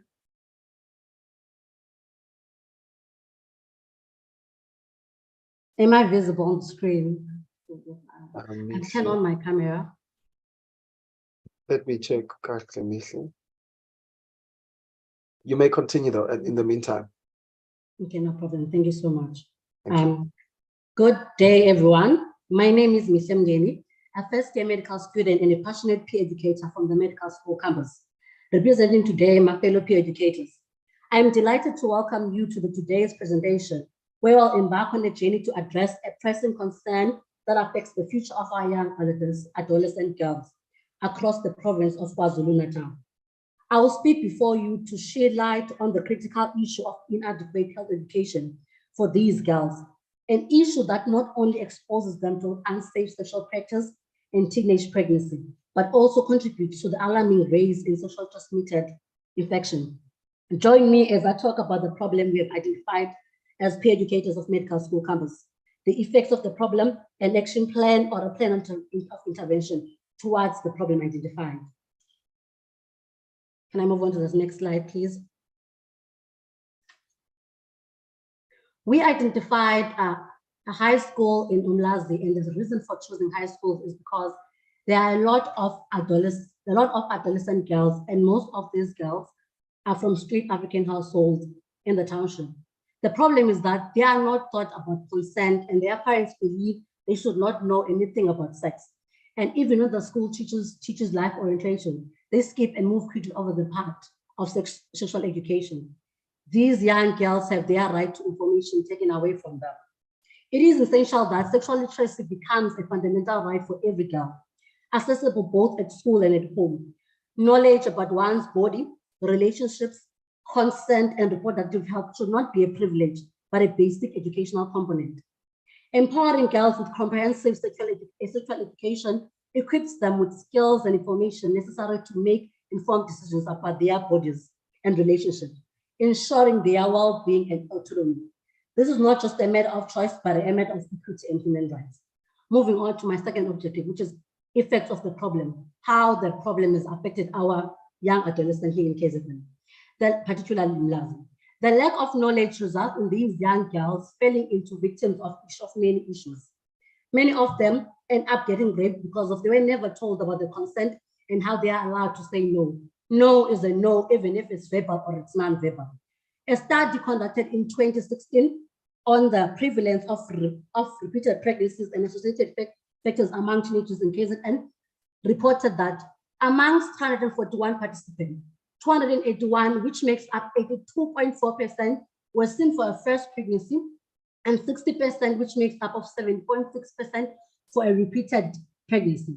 The interval between first and most recent and repeated pregnancies was 24 months or lower in 45 of repeated pregnancy participants.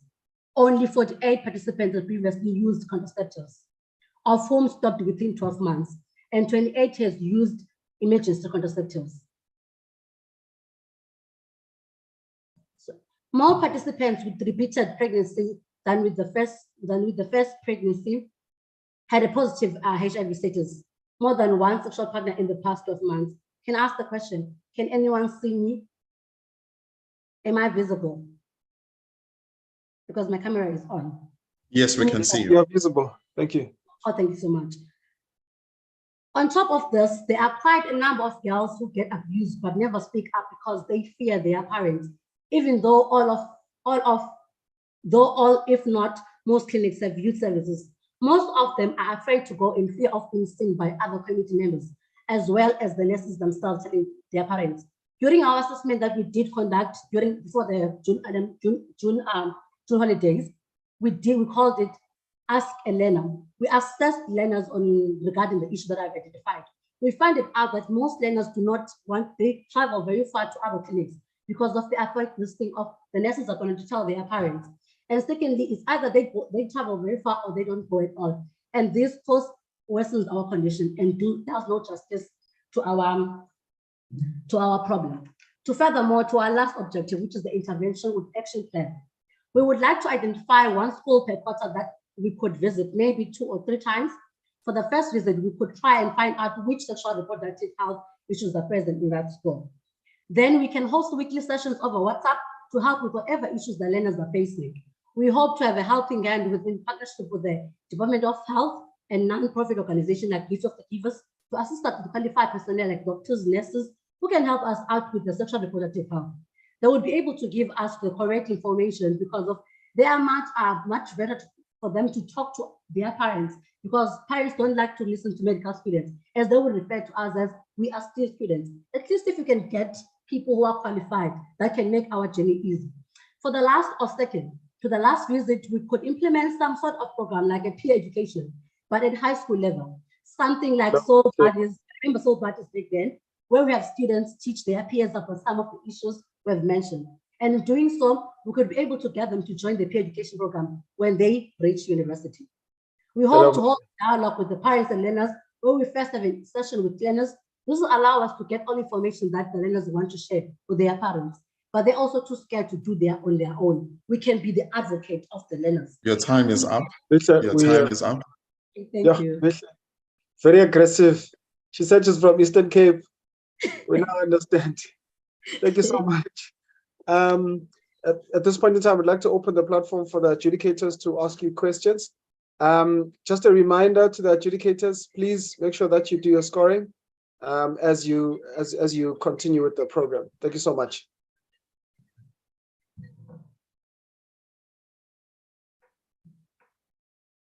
Adjudicators, your time begins now. Good day. Good day. To the presenter, I have a question. You mentioned that at the beginning of your presentation that the learners are, or rather, the environment in which the learners are at, the communicating or speaking about HIV and AIDS and everything. It's seen as a like a forbidden topic from the parents. You know, the parents are not comfortable with the topic, you know, and even in high schools, you mentioned that teachers who teach life orientation are not, you know, quite a specific, like speak on the specifics and the important information that learners need to learn. So my question to you is, how have you included the community, or rather the parents of those the children? Because I would think that you know, the parents would oppose your initiative, because first of all, our teenage learners are underage, so their parents have the right to take to what they learn and whatnot. And so how have you, like, you know, made a connection, or rather brought the parents within your initiative? How did you, you know,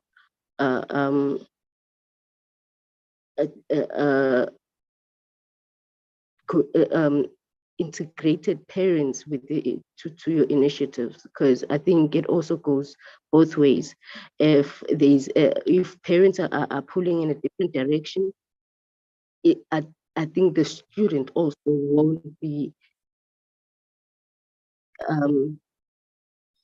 okay, I'm sorry. No, it's okay. I've mentioned before. Yeah, I have a problem with my video. Sorry. Yeah, so yeah, that is my question. How did you integrate parents? I think I've captured your question. If I can rephrase it, Okay. you're saying that how am I going to incorporate the parents since the kids are underage regarding my initiator? As I've mentioned before during my presentation, that even though the time was up, was that during the we are going to be working with the health. We're hoping that Department of Health, but to work with us and other non-profit organizations to come with it, which is made up of doctors and nurses. But lucky enough, or we are fortunate, we do have nurses and clinical associates in our education. So it was one of the professional people that we can send to talk to the parent. It was still an action plan. What we did, we assessed the learners first. We did a random assessment whereby we called it Ask a Learner. We just randomly in last we asked practically the what you call those the learners, what are they being what their take regarding our topic. So they gave us a view on, like, okay, before we go to the teachers and the parents, we need to know what we are talking about, because we need to present something with facts and something with full information, right? So we already got the information of what that part our teachers are shying away from life orientation, from the sexual literacy when it comes to life orientation. They don't talk about a lot of things like LGBTQ plus community, as I was ago, but time was out. So now we know the problem, right? Now we will go to the parents together with one of our health educators who are health professionals, as I mentioned, the nurse and the clinical associate, together with the partnered members, which is the Gift of the Givers and Department of Health, if we manage. But if we do not get collaboration with them, it is no problem. That is not going to be transmesh. We will work with the two healthcare professionals that we have, which is the clinical associate and the health and the nurse, to continue with our initiative. I hope I did answer your question. I'm just going to ask you a quick question. Just this for, I understand the implementation are supposed to be within the university institution. I'm interested in understanding what motivated you to go out. That's one. My second question would be, what is the intervention you guys did? What did you do? What was the implementation of strategy to the solution according to the problem you identified? Did you just only conceptualize? Did you do anything? Those are my two questions. You just gave me two questions. Let me first answer the first one that states, why did we go out of university? Unfortunately, we have run out of time. So with this, I'd like to say that educators, can you kindly make sure that your questions are short and precise so that we can give the respondent enough time to respond? I'd like to apologize, Mihle. That was a great question, but unfortunately, we cannot continue to engage on it at this point in time. There will be no more minutes added to anyone. There's no mercy going forward because we have run out of time, but we're almost at the end of our program. The next presentation is expected as well. It'll be coming from peer education from Howard College. Your time begins. Please do not forget to switch on your video before you do your presentation. Sorry, morning colleagues. I cannot switch on my video. My background is not well to do. Not a problem. You may continue with your presentation. Thank you. Good morning to everyone. Our title for today is Addressing the Risk Factors and Amplifying Stakeholder Support to Mitigate Challenges Around Sexual Reproductive Health and Rights through Sensitization and Support Programs for LGBTQA+ students in Howard College in the University of KwaZulu-Natal. Next slide, please. Can I have the next slide?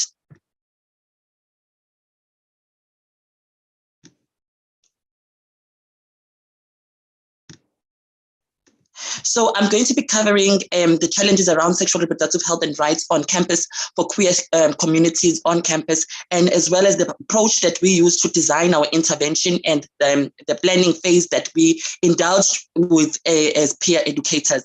So one of the exhibits that I really wish to begin this presentation and that will get a clear idea of the outcome of our interventions within the institutions working with the LGBTQA+ forum was one of our LGBTQA+ support group members shared their experience of benefiting from our stakeholders who were invited on campus to do awareness on sexual reproductive health and rights. This is what they had to say. I kept complaining about abdominal pain, which did not seem to go away despite several prescriptions that I'd received from the campus clinic. I informed one of the peer educators about this, and they referred me to a young lady in a tent written Oram Pop In to help. She approached me in a non-judgmental way and even asked me about my sexual orientation, and I was able to disclose that I was gay. She therefore asked me if I had any anal pain, to which I agreed. When she examined me, she found that I had an anorectal STI. She later asked me why I did not reveal this symptom to the campus clinic, where I attested that I was afraid of the healthcare workers who would make conclusions and reprimand me for it. This is an anonymous a student who is 21 years old. So this brings me to the next, how we confined or defined sexual reproductive health and rights under our topic. So due to well-known challenges to healthcare services to LGBTI, we are of the view that sexual reproductive health and rights is the right for all, whether young or old, women, men or transgender, heterosexual, homosexual or bisexual, HIV positive or negative, to make choices regarding their own sexuality and reproduction, providing these respect the rights of others and bodily integrity. So sexual reproductive health and rights therefore implies that people should have a satisfying safe sexual life, and that they shall be assisted to have the capacity to reproduce and the freedom to decide if and when, how often to do so. So what we did as Howard College is that we ran an informal study and where we rendered in-depth interviews we conducted, and we randomly, as we did with the LGBTQA+ forum, where we asked the question, what key challenges would you define as a barrier to sexual reproductive health and rights? So what we found was that the attitudes and the knowledge and skills of healthcare workers in providing services for key populations on our campuses, just stating that many of the nurses would probably judge the hookup culture that they talked about in our informal interviews, providers not being trained on how to examine men who have sex with men, as well as some of the LGBTI plus community. Example from one of the cases that I mentioned was the anorectal infection, and as well as the campus clinic not being able to provide PrEP. And they also complained about the low quality of lube, and the campus did not provide any finger cots. So we used a beautiful approach where we said, okay, fine, we don't want to talk about sex in a negative way, but we want to also include the element of sexual pleasure in also mitigating the challenges faced by queer students when it comes to sexual reproductive health and rights.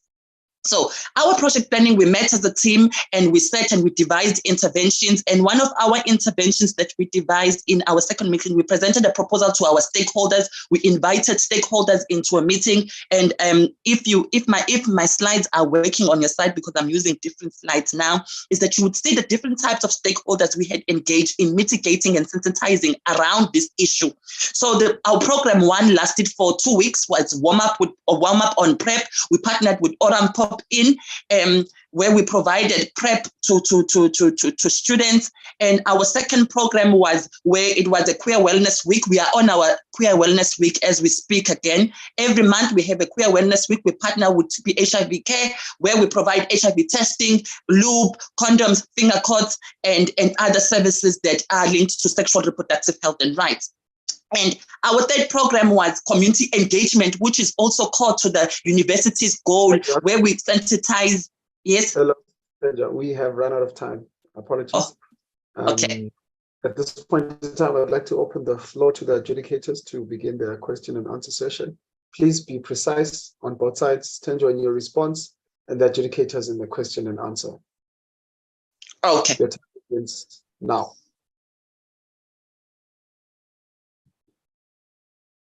Adjudicators? I don't have any questions on my side. Yep. Yeah, no question from my side. No, I have none.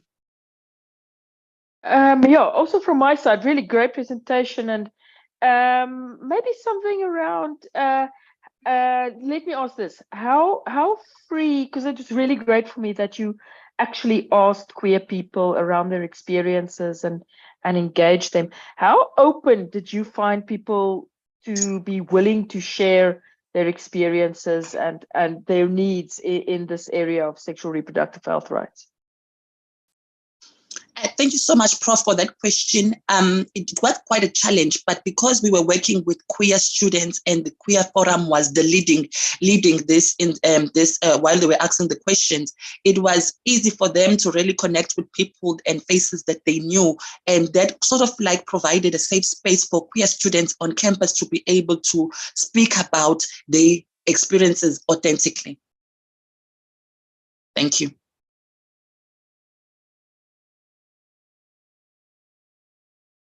Thank you so much, Satendra. Thank you so much, Julie. Any other questions from adjudicators? Zero. Going once, going twice. Thank you. It's gone. Thank you so much, Satendra. You did a wonderful job there. Thank you for keeping to time as well. I don't want people to hate me after this, to think that I'm taking more time and giving others more time and stuff like that. So please be precise in all your presentations. The next presentation will be coming from Edgewood campus. Your time begins when you start talking. Please open your video so that we can see you when you're presenting. Greetings, everyone. I want to apologize to the program director. I'm currently unable to open my video right now. I'm really sorry for any inconvenience this may cause. My name is Miriam and my surname is Muloi. I am a fourth-year student and the chairperson of peer education in Edgewood campus. Our campus theme will be focusing on people living with disabilities, hence ensuring access to comprehensive reproductive health resources for students living with disabilities, including condoms, contraceptives, sexually transmitted disease, infections, and information. Looking at the background, which is basically the challenges that we discovered. Firstly, we have consulted with the Disability Support Units coordinator in our campus to understand like the challenges facing students with disabilities. And she pointed out a lot actually. Some include the ones that we've been taking note of as peer educators, which includes that the accessibility of information and health services is inadequate for students with disabilities. For example, the clinic location in our campus right now is not fully accessible to some students that live with disability. Secondly, the events are not disability inclusive. We have been having plenty of events, for example, in relation to sexual reproductive health, but can we say that students with disability were accommodated to receive the information? I guess not, because we've never had a sign language interpreter. For example, just like Ms. Mabaso stated that she feels like they are not really accommodated in events. That's why some of them don't attend. We also realize that the campus is not 100% safe and secure for students living with disabilities. The CCTV coverage is not enough. What might happen to a blind student, for example, if they're in a non-supervised area at night? For example, there's been a case in Gauteng where one student has been raped. One blind student has been raped. You see that this might lead to unplanned pregnancies, STIs, and HIV infections. So that's what we're trying to avoid. Also, the lighting is poor in some areas and some pathways aren't accommodative. All this can make it difficult for students with disabilities to get around campus and can put them at risk. Well, these are just few pictures of peer educators in some events and programs we had that has to do with sexual health. May I please have the next slide, please? In the interventions and solutions that we aim to implement as CHASU, peer educators, firstly, we want to ensure that the location of campus health clinic, student counseling, campus HIV and AIDS support unit, and disability support unit should be in a wheelchair-friendly location whereby every student can also be able to access them. And also the font size of pamphlets should be accommodative to students with blurred vision.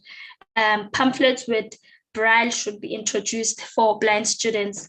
The programs or events should also have a sign language interpreter. There should be okay, so that students living with disabilities are able to receive the information as well. And also the 24/7 campus supervision for the safety of all students. There should be more CCTV campus around campus, more lights and enough security personnel around campus. And we've also did have pregnancy prevention programs and condom demo for students, including students with disabilities, because that's usually the races that we visit. Can I have the last slide? Second last, please. These are some of the services that we've had around campus that students with disability can make use of. We have the disability support units, the student counseling, DASA, CHASU, and gender-based violence support units. This is the end of the presentation. Thank you. Thank you so much. Thank you so much for your presentation. You did it within time, Mariam. At this point in time, we'd like to welcome the adjudicators to come to the floor. If they have any questions, may they kindly ask their questions. The adjudicator time begins now. I have the first question. I'm not sure if I missed the part. What did you do? I saw you actually saying in some of the programs that you guys did and the pictures that you actually shared with us. And so thank you for that presentation. But I just have this part of what exactly did you do and what were you intending to achieve?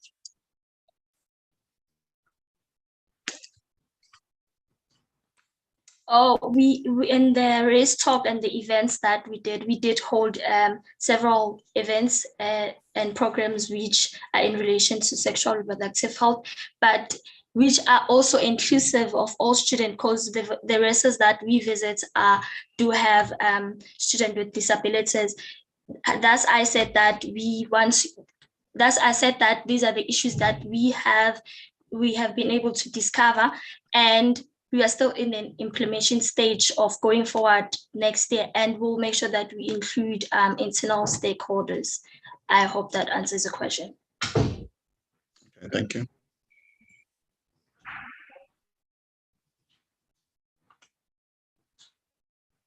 Hi, from my side, just a question. What has the reception been from students living with disabilities on your campus?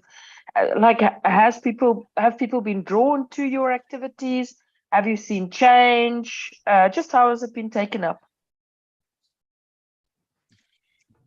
There has been, not really, like, that's why we want to implement changes that we have discovered, because we don't have the 100% attendance of students with disabilities. So we had to work around that and see what might be the problem, student not being able to come, or some students not being able to avail themselves when we have such events. So that's why we planning to implement some of the solutions that we think might help and make them to be free and be able to attend more events that we hold as peer educators. A quick question from me. Thank you for the presentation. And it's good to see that you considered all the stakeholders. So there would be some important information coming out from your activities. How will you engage with other stakeholders in terms of what you find as well, and from the students? So how do you link the students with the other stakeholders, such as student support services, so that in fact there could be changes made or needs so that we can respond to student needs?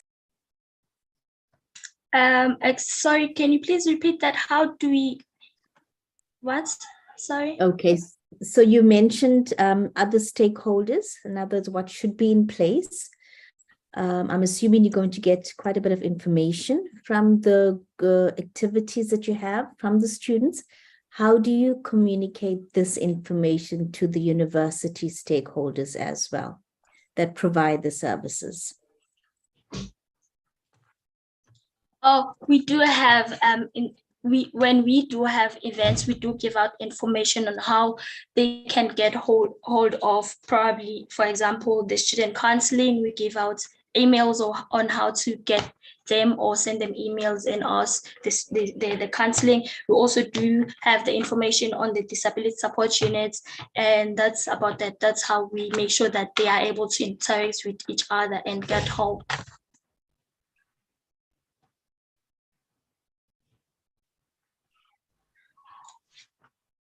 Miriam, I think the Any question more was, questions? the question was for the stakeholders. When you've now collected the information from the students, how do you liaise the information that you've gotten from the students, stakeholders, after you've interacted with the students? I'm really sorry, but Nobizo, I didn't hear you. The network was very low cut. Can you please repeat that? Is there an interaction between CHASU and the stakeholders after the interaction or after the event? Oh, we'll submit to stakeholders our findings. That's what we still planning to implement. So, okay. Yeah. That was the question. Thank you so much, Miriam. Okay, thank you. Do we still have time? No, time is up. Okay, thank you. Sorry about that. Thank you so much, Miriam, for your response to those questions. Thank you so much, adjudicators. You're doing a wonderful job in responding timelessly and asking questions accurately as well. Peer educators, representation. Now we're going to be getting a presentation from Peter Maritzburg. Peter Maritzburg, please open your camera as well. I would love to see you. I understand that a lot of people are having problems with cameras and challenges with cameras, but kindly engage us. We'd like to see you. Your time will begin as soon as you speak. Hi, Anele. I'm so sorry I cannot open my camera because I'm not in a good space. So my name is Mpora Khakole. I am the chairperson of peer education at PMB campus.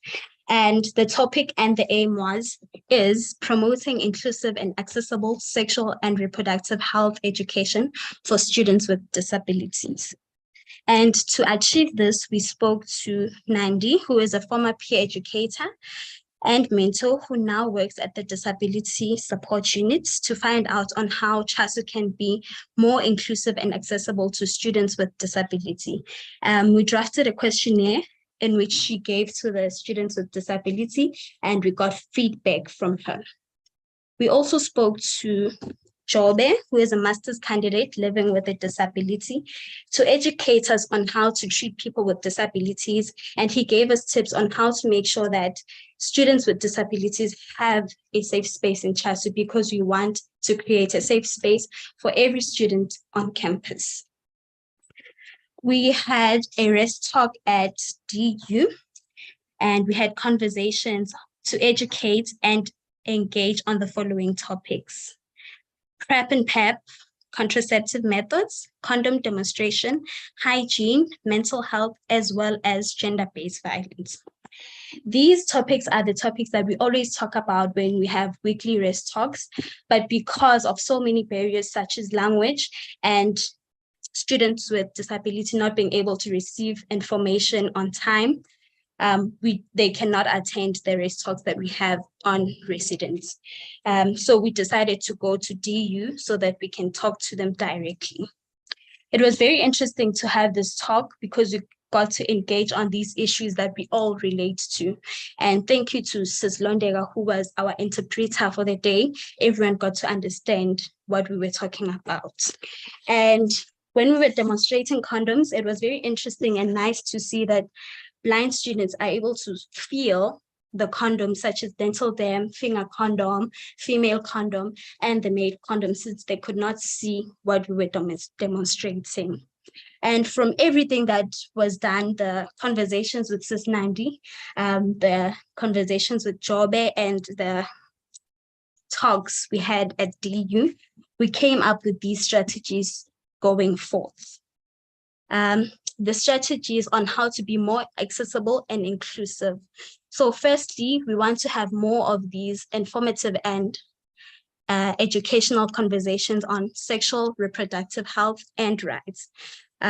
We want to have peer educators who are from the disability unit and possibly have a forum for disabled students.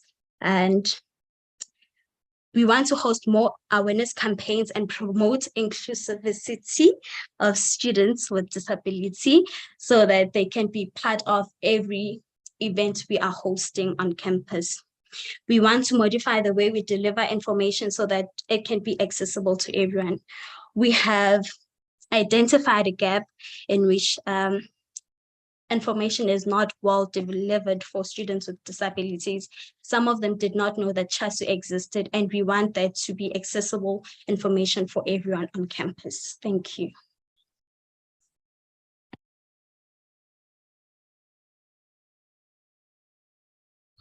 Thank you very much for that presentation. I just would like to understand, I see that you really did have the part of really understanding the problem base after your engagement. What are some of the solutions that you have put forward as peer educators based on what you have gotten?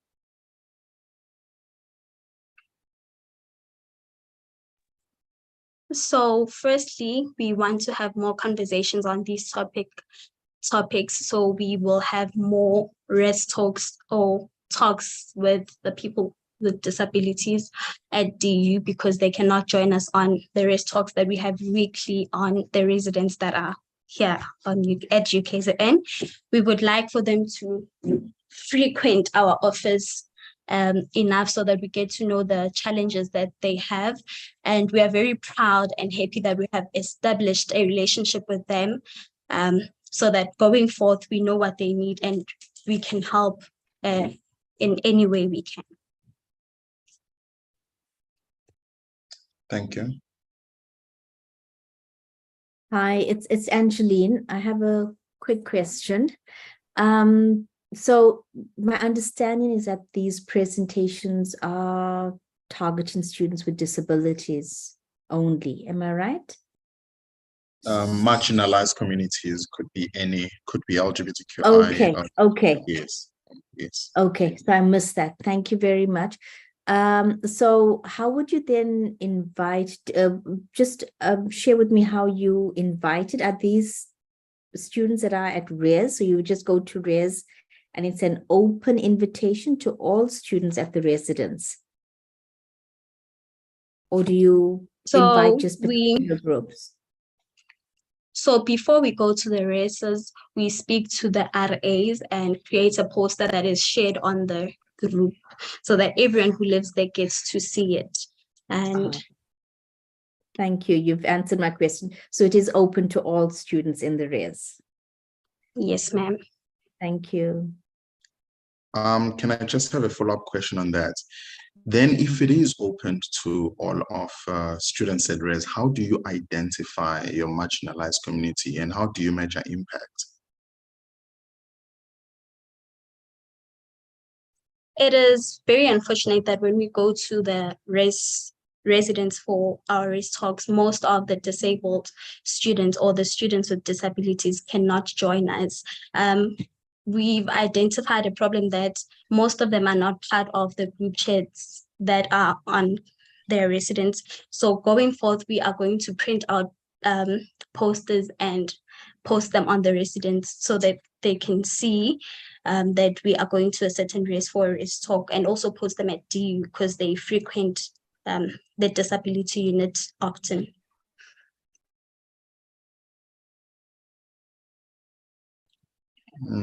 I'll just open to the other adjudicators.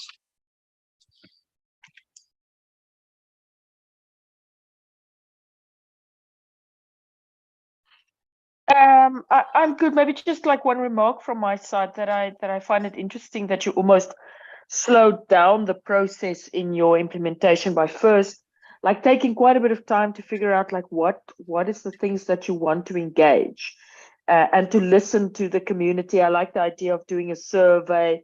You know, like you slowed it down a little bit in order to focus your intervention. So maybe just a remark, not a question from my side.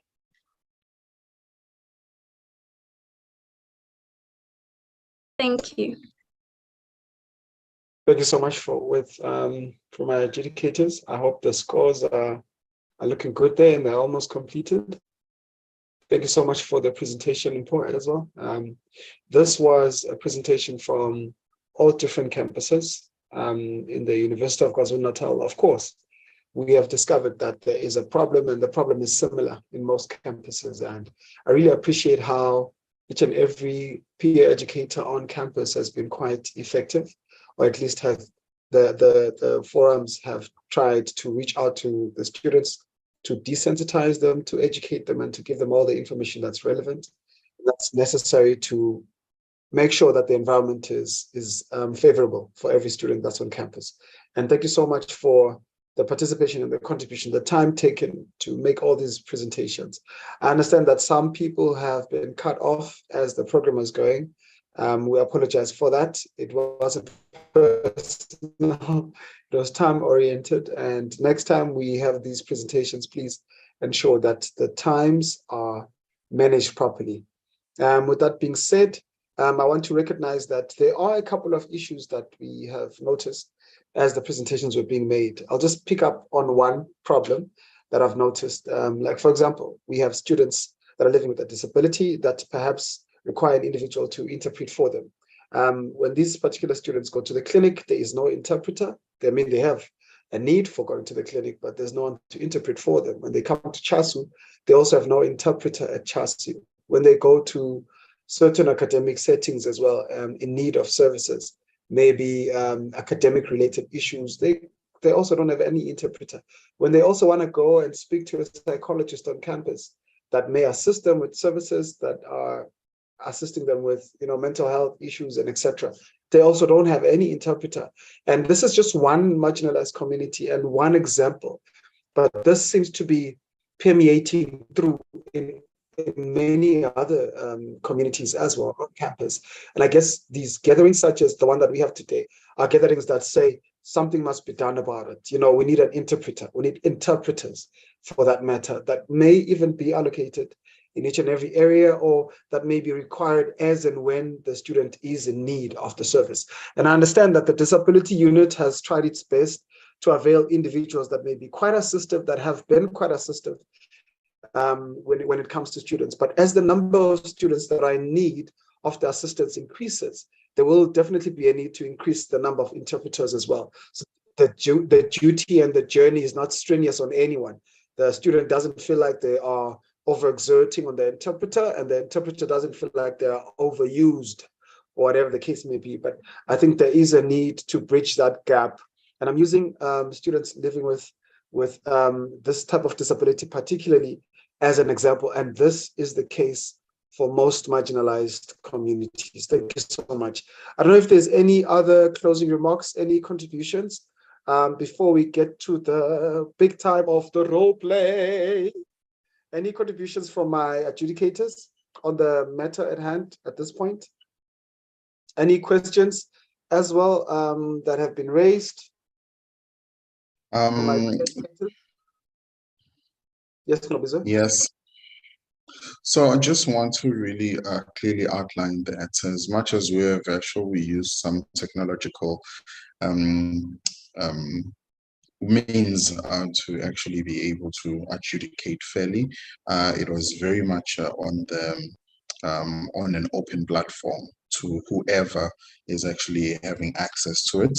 And the criteria that was used by the judges was the presentation skills, that you're looking at how well is the idea articulated, you know.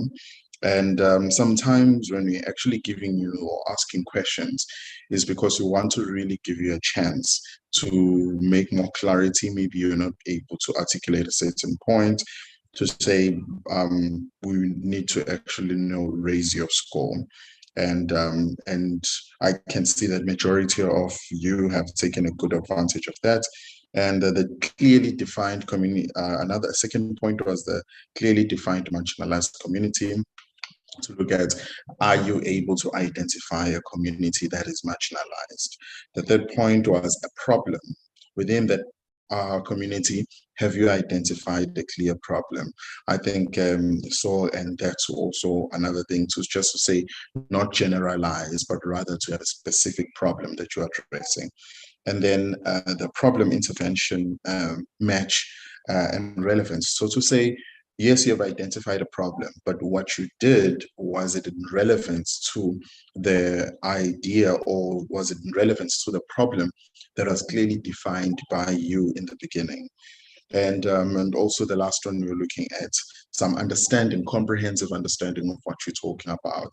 Do you really understand what you're talking about? Is this a matter and a subject matter that you took some time on to really understand? So, and all the results are with Anele, and the adjudicators have sent everything, and the score sheet is with them. So we will be announcing position 3, 2, and position 1. And also to give light into this, is that the position 1 will be taking home a roving trophy. I mean, we're not in person, but we would be carrying the roving trophy here if we were together under one venue. And this roving trophy has been roving around into different campuses.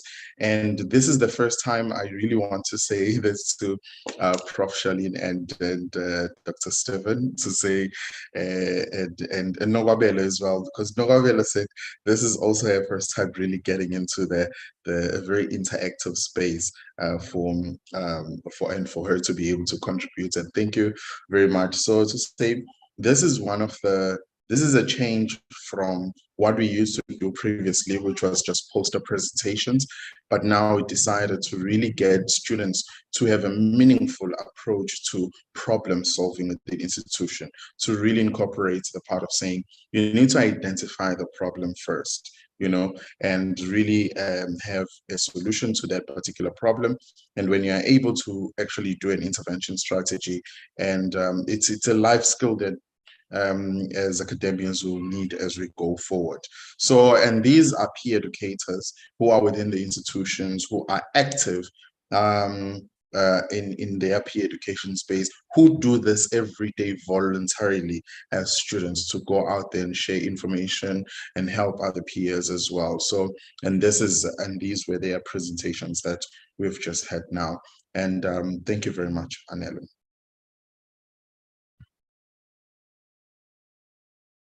Thank you so much, Nobizwe. I think it's very important for you to outline the criteria that was used, and we really appreciate that. And this is not biased. This is as accurate as possible. And of course, we would like people to improve and to take this trophy to every single campus that's out there. So the third winner of this particular presentation for today, standing at 42 points out of 100, okay, out of 60, I'll use 60 as the measure. Out of 60 is Edgewood campus. Thank you so much. If they were here, we'd be giving them a round of applause, but unfortunately they are not here. Hopefully they'll get their chocolates or whatever else that they're supposed to get.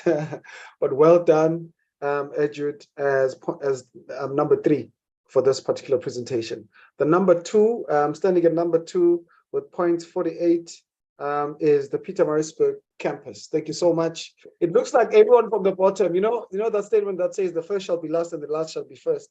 It looks like the best are coming from the bottom and going up like that. And the last, which is the first ones to get the trophy. The trophy goes to Howard College at 57 points. Thank you so much, and well done for all your hard work. This goes to every single student that's on this platform. Your presence in peer education is necessary. We recognize it. Thank you so much. The closing remarks will be given to us by Miss Pinky Miyaka. Pinky, the platform is yours as we celebrate with Howard College, Pietermaritzburg, and Edgewood. Thank you so much. Thank you so much. Thank you so much to Anele Mkila. Congratulations to Howard College and to every peer educator that was involved in preparing the presentation. I also saw how beautiful they were and so well thought out as well. So congratulations to each and every one of them. And it would have really, really been awesome if we had been able to meet face to face, but this platform was also our first time actually having our Indaba online, and we really, really appreciate it. It went very well, and it wouldn't have gone so well without the few people that I have to mention. Anele Mkila, who was our program director, thank you so much. It was absolutely amazing, and you did say you're going to try to keep with time, so we really appreciate that, because it was quite a lengthy program. And we would like to thank Umobizwe, who was also in part of the planning panel, as we're working with him and making sure that things went as we were communicating extensively to make sure our program does go according to plan. And to our speakers, all our speakers were absolutely amazing. I think I would love to have you again for some other plan or some other event. I could not stop listening to any of you, and I started writing so much, and I think each and every person that was actually attending this program, they've learned so much.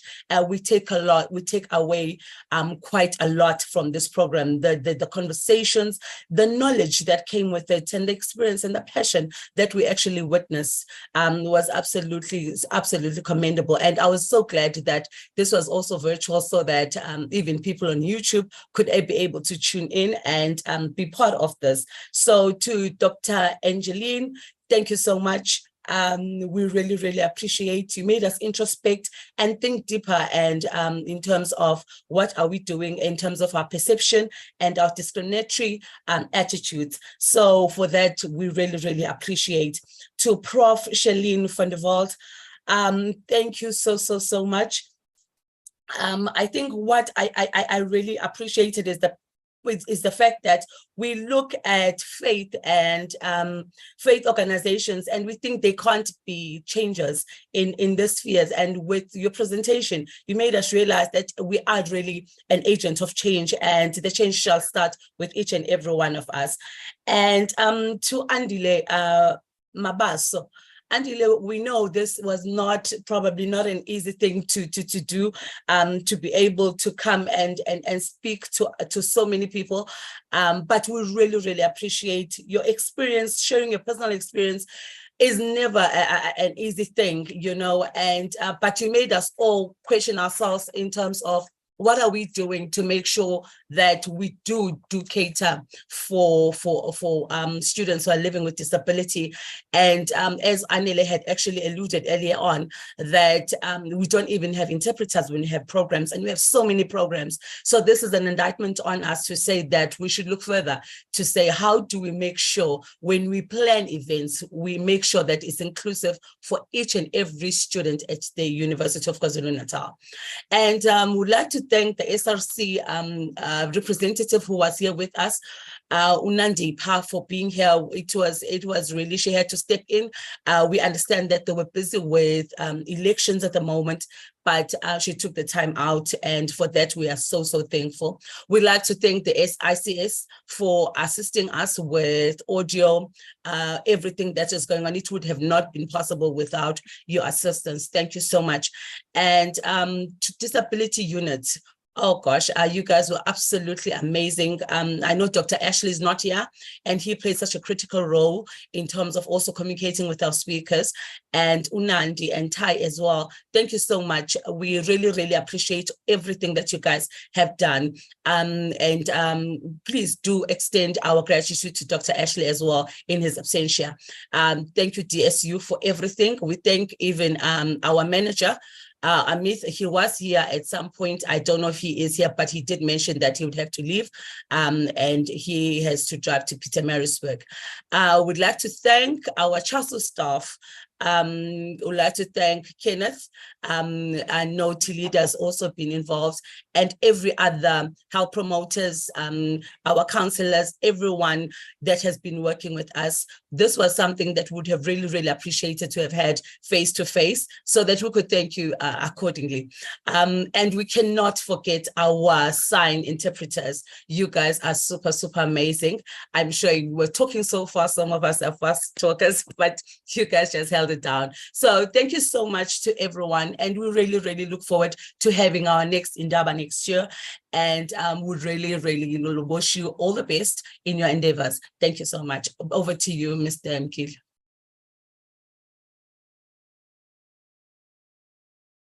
Thank you so much for thanking all of us, including me, Simang, and everyone else that was participating in the interpreting side of things.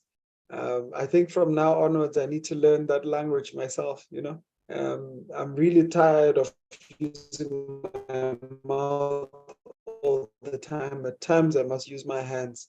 We appreciate here, old members of CHASU. The ancient of days are still remaining. And with that being said, I'd like to say this brings us to the end of our meeting for today.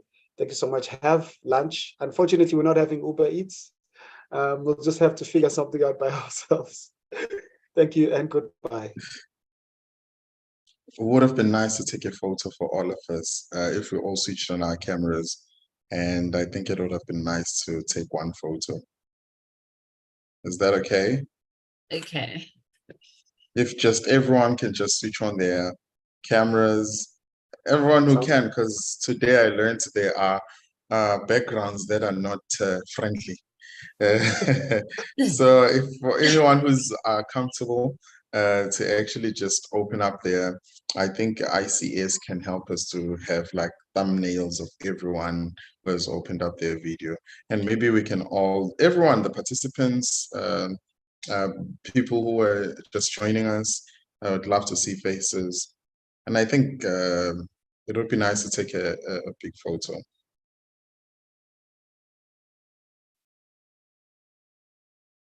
Okay, I can see there, I can see some faces.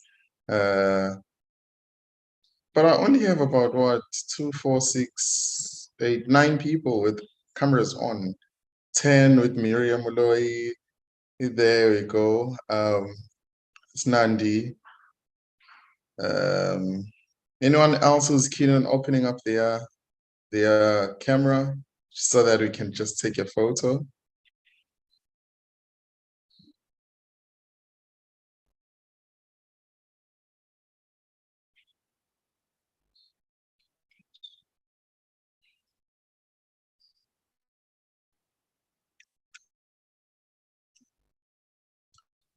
Okay, let's do that. Okay, I've got one, but I still have a lot of people missing here and would have loved to see more faces.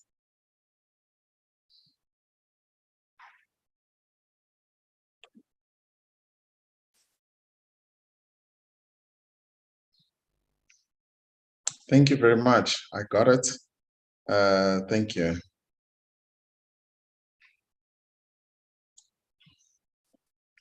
Some are coming now. Tabile busy. It's okay. It's okay. Thank you very much. Thank you. Thank you, Anele. Thank you, Ngobizo, and everyone else and all the guests.